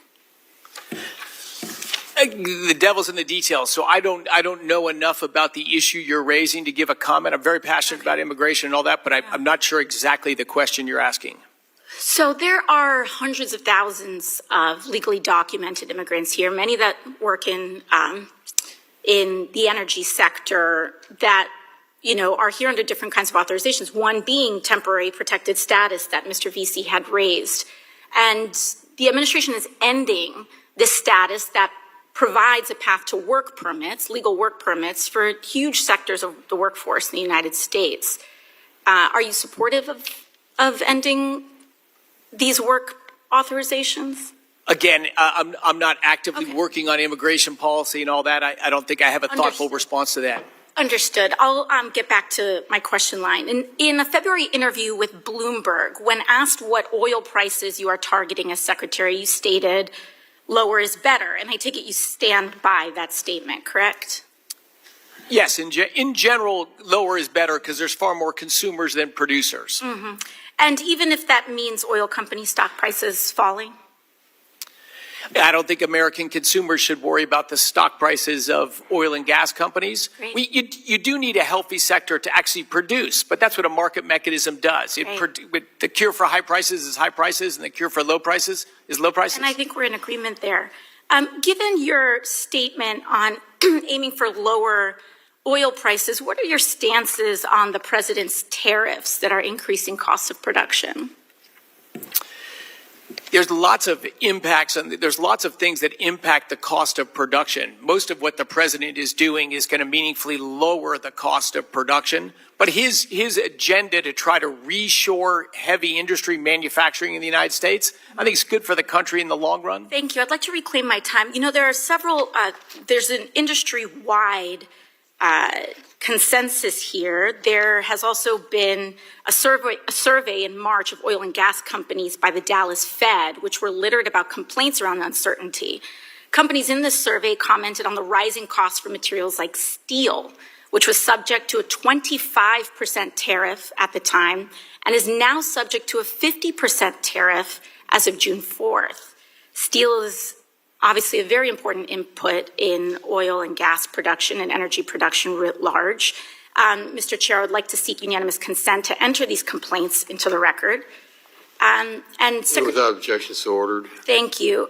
Secretary Wright, how does the President's tariffs plan and policy, particularly around steel, align with lowering costs for reducing uncertainty? Well, if I could interject, the lady's time has expired. If you could answer that in writing, it'd be appreciated. Thank you. I'll do that, or we can talk another time. Great. Thank you. The lady's time has expired, and the chair now recognizes the gentleman from South Carolina's 7th District for 5 minutes for questions. Thank you, Mr. Chairman and Secretary Wright. Thank you for your testimony today, for joining us. I represent the 7th District of South Carolina. It's one of the fastest growing regions in the country. From the beaches in Myrtle Beach to the industry hubs of Florence, we're seeing a surge in population, in investment, and of course with that, Mr. Secretary, comes energy demand. Our economy is being transformed by advanced manufacturing, high-tech data centers, and a world-class digital infrastructure.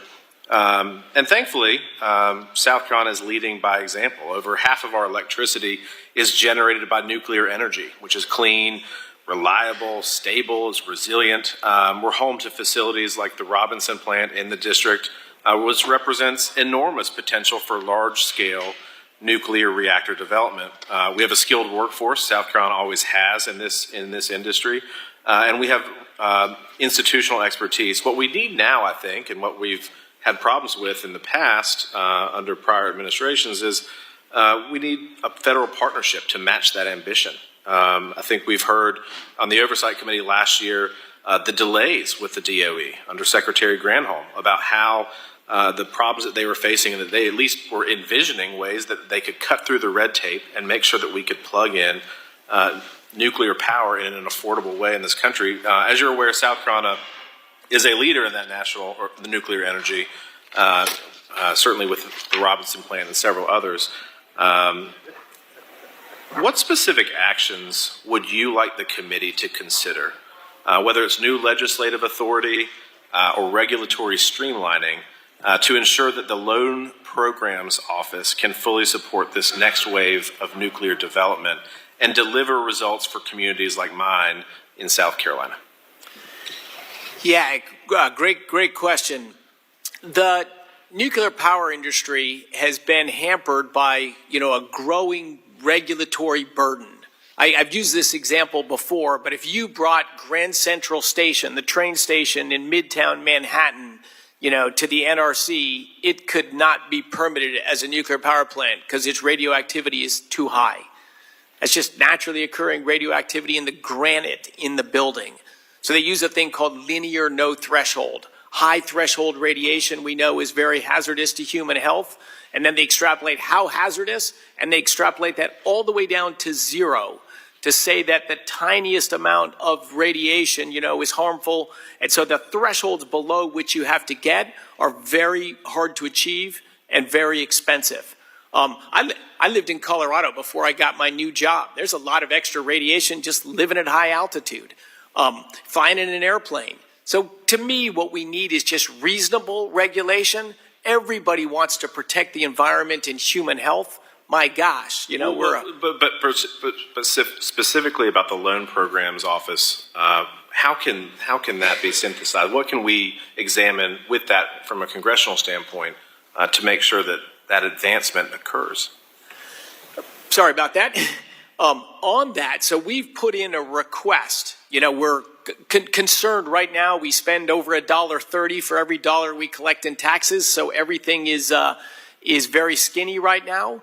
But we put in a $750 million credit subsidy request. If that got raised up and increased my lending authority to support nuclear projects, unquestionably that would be helpful. The first nuclear plants that will be built won't be cheap because the industry hasn't built much for 30 years. Vogel aside, but we haven't built much for 30 years.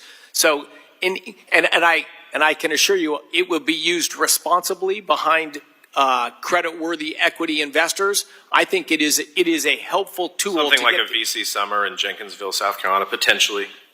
Yes. That would be like a prime example of that. Certainly, absolutely. So I think I'm a believer that energy sources with time should stand on their own, but if you see an emerging thing like nuclear re-emerging or geothermal just emerging, I think a loan program office for a finite time period there can be helpful to launch those emerging sources. Thank you for that, Secretary. And looking ahead, how do you envision the department supporting utilities and developers, investors trying to build out grid infrastructure that can handle the next generation of nuclear and data center load, particularly in rural areas? I think that's a big concern probably on both sides of the aisle is a recognition that we need these things in rural communities.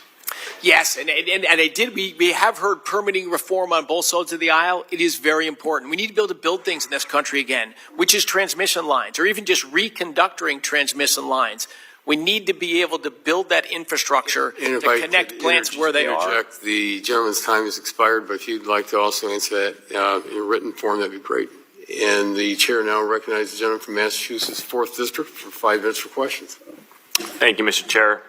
Secretary, welcome. Appreciate your testimony today. You've spoken a lot about the power of markets to deliver energy dominance for the United States. I agree. I believe in markets. I think they work well, and they are the key for us to control our own energy destiny as a country. Would you agree that one of the roles of government in making markets work better is to establish technology-neutral policy with clear, consistent, predictable regulation? Yeah, clear, consistent regulation is very helpful for industry. And technology neutral? It depends what you mean by that word. Well, the reason I ask is I represent Massachusetts, which had a number of projects in the works for offshore wind, and I understand a lot of my colleagues don't think offshore wind is going to work. I understand some investors don't think offshore wind is going to work. Shouldn't markets be able to decide that for themselves? Like if they are able to put steel in the water and deliver power reliably, why should the federal government cancel that? I think I understand where you're coming from, Representative. It's a complicated question. And do you agree with what Secretary Burgum has done, where she's functionally issued a moratorium against offshore wind, including for states and developers that are willing to take on the risk and see if it can deliver? The question is who's willing to take on the risk. The history of offshore wind, first in Europe and here, has been a train wreck. It's meant higher electricity prices and less stable grids. Right, and state governments and private developers are well able to see the same track record that you're able to see. They are proposing to innovate and develop and take risks, just like geothermal or nuclear. And I'm not a technology expert for clean energy. I don't know if it's going to work. What I do know is I don't understand why one bureaucrat in Washington, D.C. should be able to say yes or no, especially when you're pointing out, rightfully, that investors are not going to want to put billions of dollars down on the table over decadal time spans if a new administration comes in and rips up the contracts, right? I mean, does this send a good signal to energy investors that they can put hundreds of millions of dollars down and it gets thrown out overnight?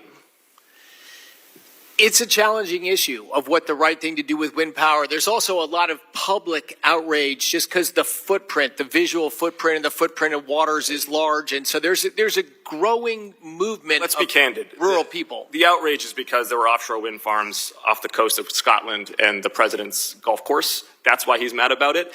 And people who want to invest in new clean energy sources should not have to worry about whether the next president does or does not like turbines off of his golf course. Let's talk about another issue, an issue where we may see more eye to eye, which is geothermal and nuclear. Strong supporter of both. I think they're critical.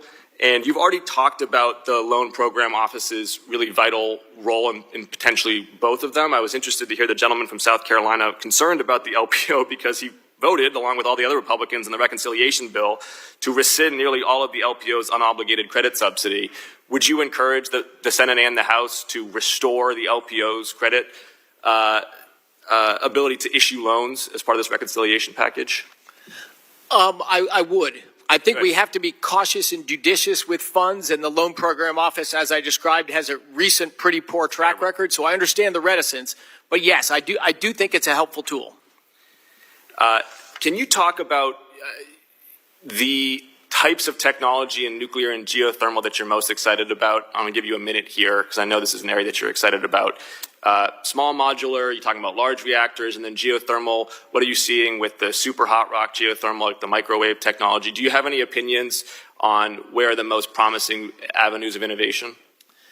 Well, I think you mentioned several of them. So yeah, to me, energy should be about humans and math. So it's where the math works. So right now, using dry rock and sort of depth of shale wells, 6 to 12,000 feet deep, that I think is rapidly becoming commercially viable to inject water, produce it out the other end, produce electricity. What about the millimeter technology, like from companies out of the plasma lab at MIT that are trying to go 7 to 10 miles deep? Super exciting. So that's earlier stage, but yeah, should we support research like that? 100%. Could that be a big deal? Absolutely, it could be a big deal. Just to be clear, those kind of technologies would rely on both the LPO and the tax credits that this reconciliation bill is threatening.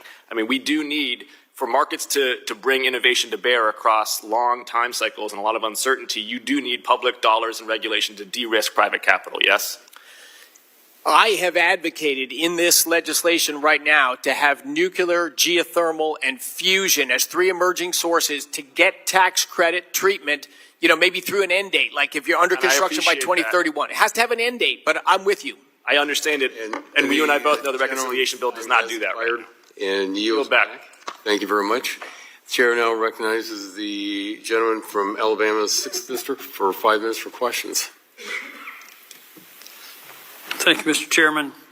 Mr. Secretary, I want to talk with you about a couple of other issues that really impact energy, and that is our access to critical minerals and rare earth elements and the ability to process and refine those. I think that it's very clear now it's not only a threat to our economy, but to our national security. Can you address the power needs that we're going to have if we are able to inshore the processing and refineries for rare earth elements? Yes, Representative, I think you raised a key point. Look, China has made a multi-decade strategic decision to own the supply chain for rare earth elements and the magnets that are constructed from them. And they are in an amazing amount of devices across our economy and across the developed world's economies. And we are vulnerable right now. We should be able to do that in the United States, and it is a case where I think we need to figure out how to make that happen. I will be next month at a mine in Wyoming that'll be the first rare earth element mine opened in this country in 70 years. But a mine's not enough. Right. We need that processing and refining done in this country, and it is a urgent effort to assure a better domestic supply of critical minerals that are important to our economy and our national security. There's basically 2 types of rare earth elements. You've got the heavy elements that require even more refining technology, and it's a very power demand industry. In order to meet that, we're obviously going to have to build out our generation capabilities. You and I have had this discussion before about how we've shuttered almost 300 coal or hydrocarbon power generation facilities. The transmission lines are still there. One of the things that I'm looking at, and I'd like for you to comment on it, is looking, particularly in some of the more remote areas, using small modular reactors, which my Democratic colleagues, I think, are on board with, to match the generation capacity of the SMRs to the capacity of the transmission lines, but also look at those as possible sites for a processing or refining facility. Any thoughts about that? I think it's a great idea as well. You're right. These refining facilities, just like data centers, are energy intensive, and they're only going to be here if they have affordable, reliable energy. And small modular reactors and different nuclear technologies are fantastic candidates to do just that. Well, the other thing about it, too, is that when you create this additional demand for power, you start pricing out residential and other business and commercial. And we want to do this in a way that it doesn't raise prices.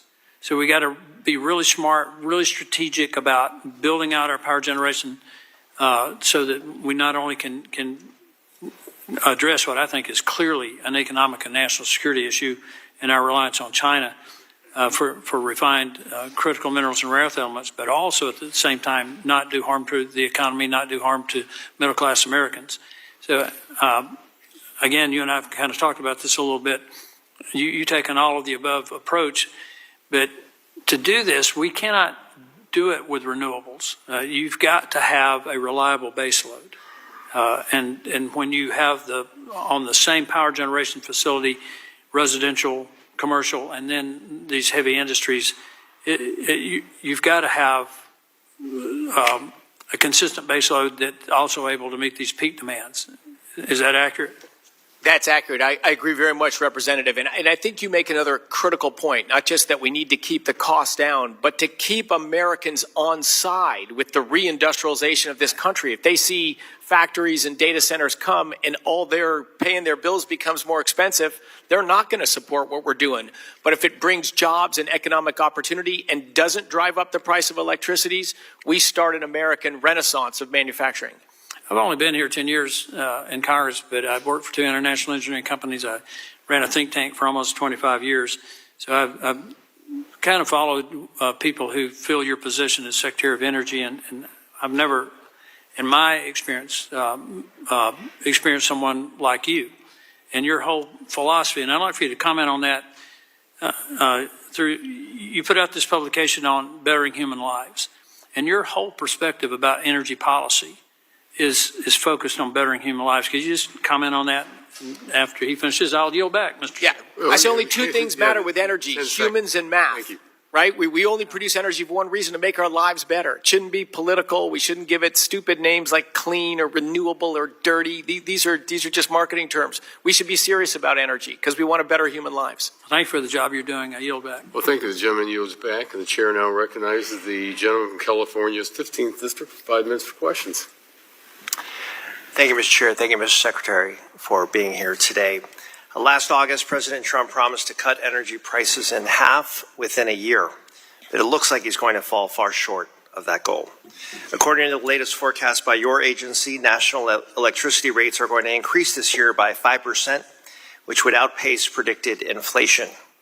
Now we're faced with a proposed budget that will raise the prices of electricity and natural gas for everyday Americans. The Senate is considering a reconciliation bill that would kill clean energy tax credits that were created in the Bush administration. By definition, this will make energy more expensive. Some Senate Republicans acknowledge these changes would, quote, translate into immediate utility bill increases, placing additional strain on hardworking Americans, end quote. Multiple studies have shown this would increase energy bills by as much as $400 a year for an average household. So, Mr. Secretary, please tell me, what is your agency's plan to protect consumers from increases on their energy bills? We need to do everything we can to unleash more energy production in the United States and reduce regulatory burdens. I think we've accomplished a lot in 120 days, but the energy system is large and complicated, and can you turn this ship on a dime in 120 days? No, but I think this administration and the president's actions have done a lot to change the trajectory on the energy prices going forward. Most energy prices actually that consumers see actually are lower today than they were a year ago, and they were lower today than they were at inauguration. Your comment that by getting rid of subsidies by definition will make energy more expensive in this rare case is actually untrue. The subsidies on wind and solar, which have cost the government of order $100 billion, have actually led to not only that cost, they've made electricity bills more expensive. So they're the worst subsidies in that they actually make the product more expensive at the end. We'll disagree with that assertion, sir. Amidst rising costs, your agency, along with Health and Human Services, has proposed to completely eliminate programs that help families with their bills. Specifically, I'm referring to the Weatherization Assistance Program, which lowers costs for consumers, and the Low-Income Home Energy Assistance Program, known as LIHEAP, I'm sure you're familiar with that, helps households afford their utility bills. 7 million Americans rely on these programs, helping families not to have to choose between putting food on the table and paying their electricity bill. Last year in my district, over 1,600 households used LIHEAP or weatherization assistance programs, almost all of which were elderly, disabled, or those with young children. So please tell me why you want to eliminate those programs. I'm very passionate, like you are, Representative, about energy costs. I want to do everything in our power to lower the cost of energy for low-income families, which is number one, which is why the policies over the last 4 years and broadly over the last 20 years that have made it harder to produce energy in this country and have forced onto our grid intermittent, unreliable sources that necessarily make the grid more expensive to operate, I have said have not only been economic wrong, I view them as immoral. In your state of California, you had similar electricity prices to California 15 years ago. Today, they're twice. And you have the highest adjusted poverty rate in the nation in the state of California. And the core of that is making electricity expensive and pushing jobs out of the state and impoverishing low-income people. I'm with you. We should go the opposite direction, not that direction. During your Senate confirmation hearing just 4 months ago, you stated, quote, "I've studied and followed the data and the evolution of climate change for at least 20 years now. It is a global issue. It is a real issue. It's a challenging issue. And the solution to climate change is to evolve our energy system." I couldn't agree more, Mr. Secretary. So despite that clear assertion, your proposed budget request rolls back billions from innovation initiatives and from clean energy programs, the very efforts that are central to evolving our energy system, including those with California leadership, by the way. Thank you for that. Do you believe your energy agency has a role in cutting emissions and protecting Americans from the impacts of climate change? The way to cut emissions, as I said then and as I say now, is to move to new energy technologies. Natural gas displacing coal is the largest source of electricity in the United States. Coal is still by far the biggest globally, but gas is second and growing fast. Nuclear is the reliable, dispatchable energy source we have that has there's no such thing as zero, but has lower greenhouse gas emissions. Geothermal is another one. But again, to try to follow the model of California or Germany or England, if you make electricity expensive, you just impoverish people, and industry just leaves that state. It's not part of fighting climate change. It's just part of impoverishing people and relocating industry to lower cost energy places. That's not the path for climate change, in my opinion. And the gentleman's time has expired and yields back. The chair now recognizes the gentleman from Colorado's 8th District for 5 minutes for questions.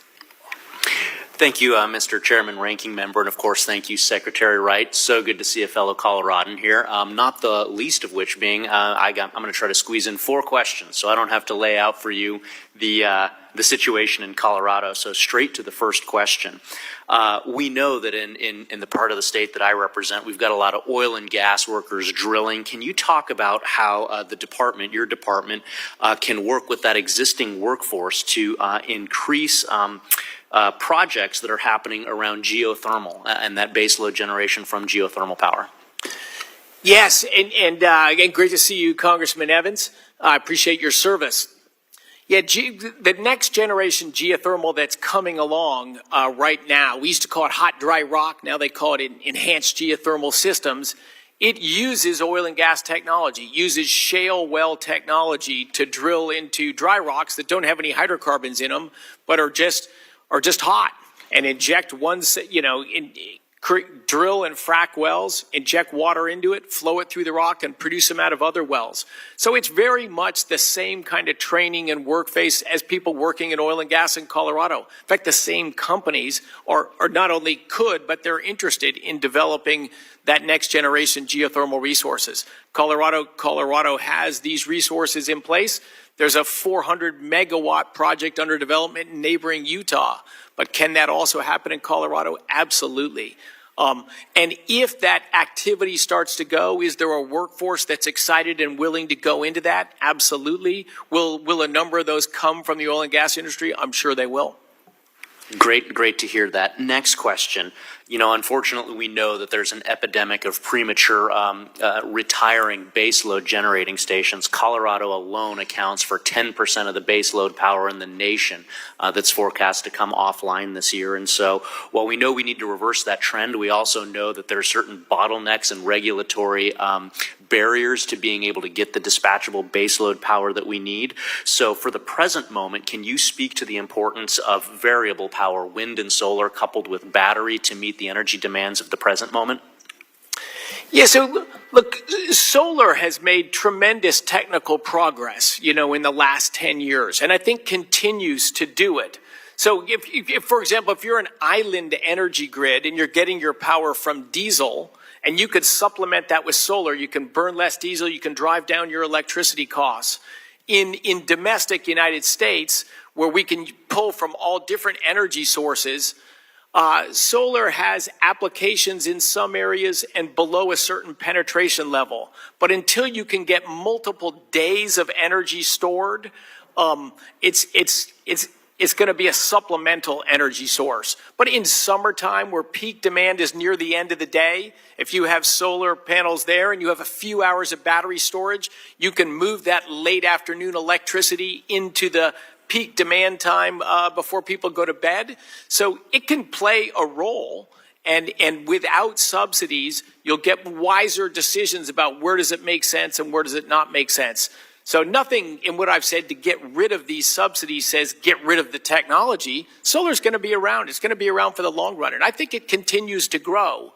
But even in an optimistic scenario, it doesn't likely ever get to 10% of global energy. Not just electricity, it's just one slice of energy. But I think solar has a future, and any technology with a future can survive and should survive without subsidies. 25 years maybe is enough. Thank you. And then let's see, we got 1 minute and 4 seconds left. So the United States hasn't tested a new reactor design in close to 50 years, nuclear reactor design. President Trump recently expressed desire to see a test by July 4th, 2026. What can Congress do to provide you and the department with the resources needed to expedite the testing of a reactor for commercial use by 2026?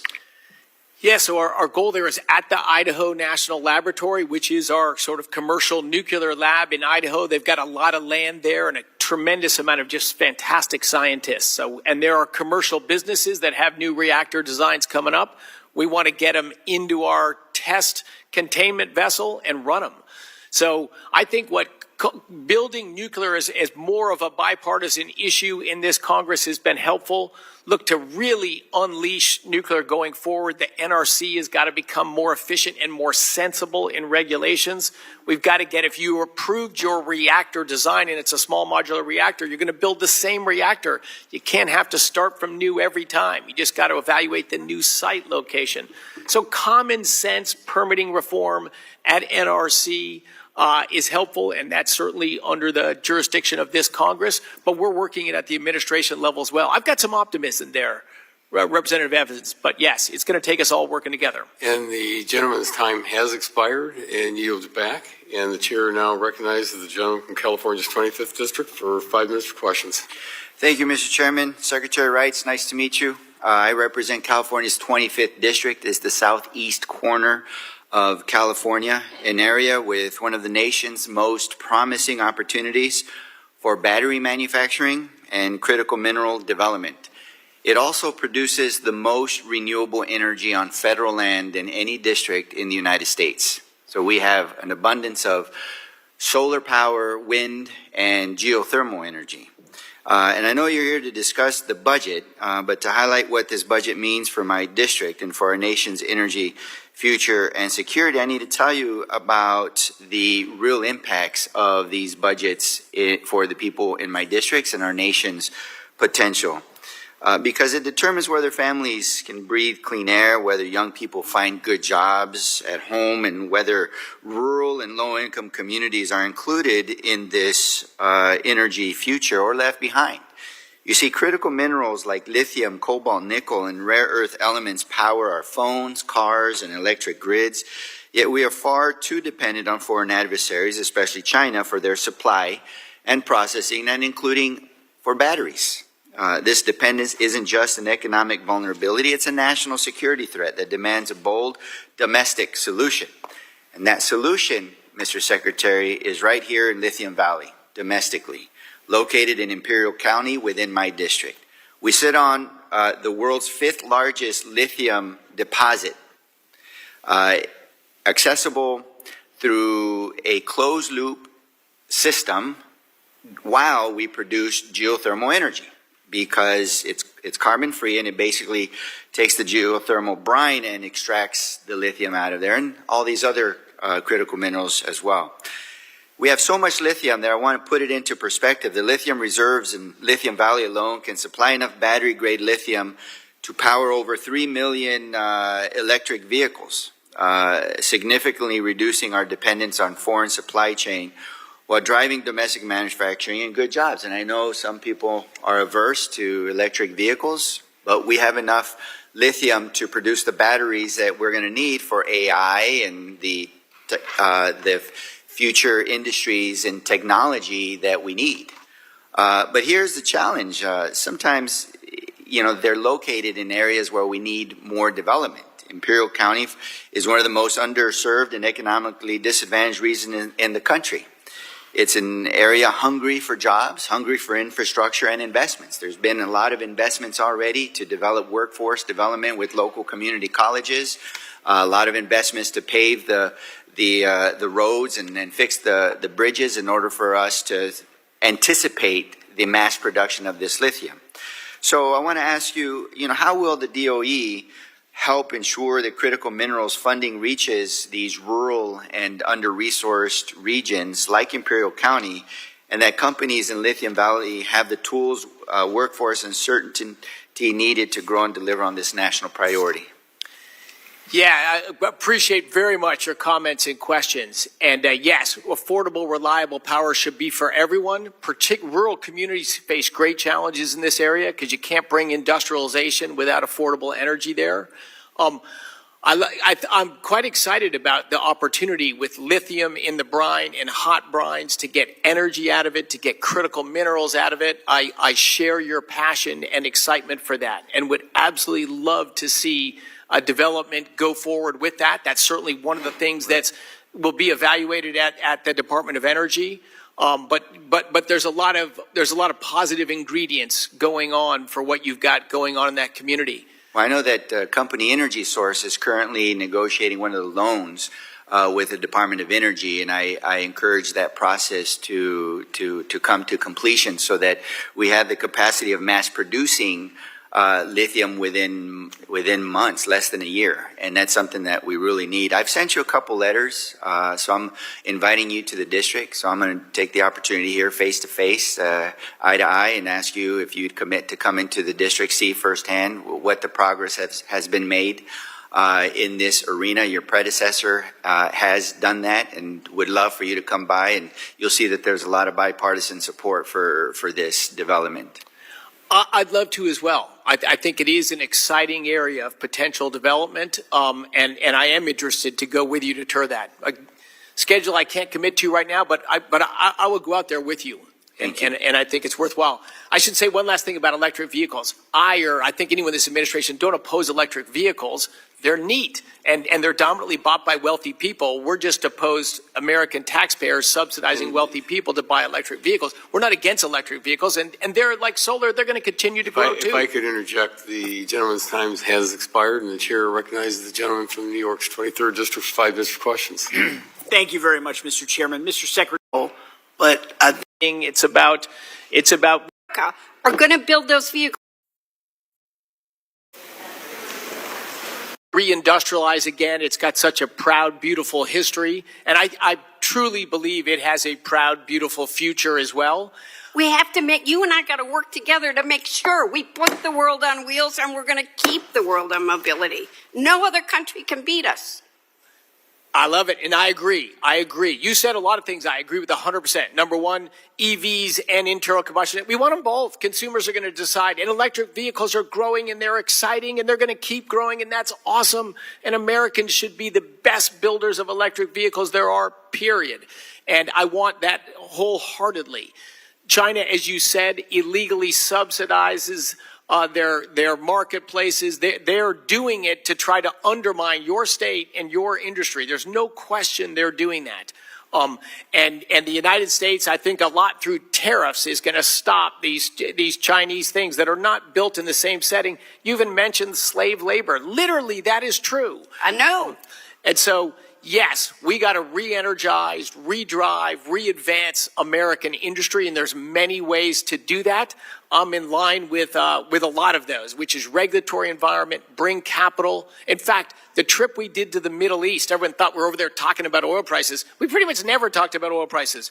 We talked about literally the trillions of dollars that these countries are developing by developing their energy resources that they want to invest in the United States. And what do they want to invest in? They want to invest in energy infrastructure in the United States and manufacturing and industrialization of the United States. There is a ton of private capital that wants to come to our country and do the mission you just passionately went on about. So I will tell you, this administration and myself personally are probably way more aligned with you than you think we are. Well, we're out of time, and I know my chair is going to, we have 45 seconds. I want to invite you to come to Michigan. I want to work with you on EVs.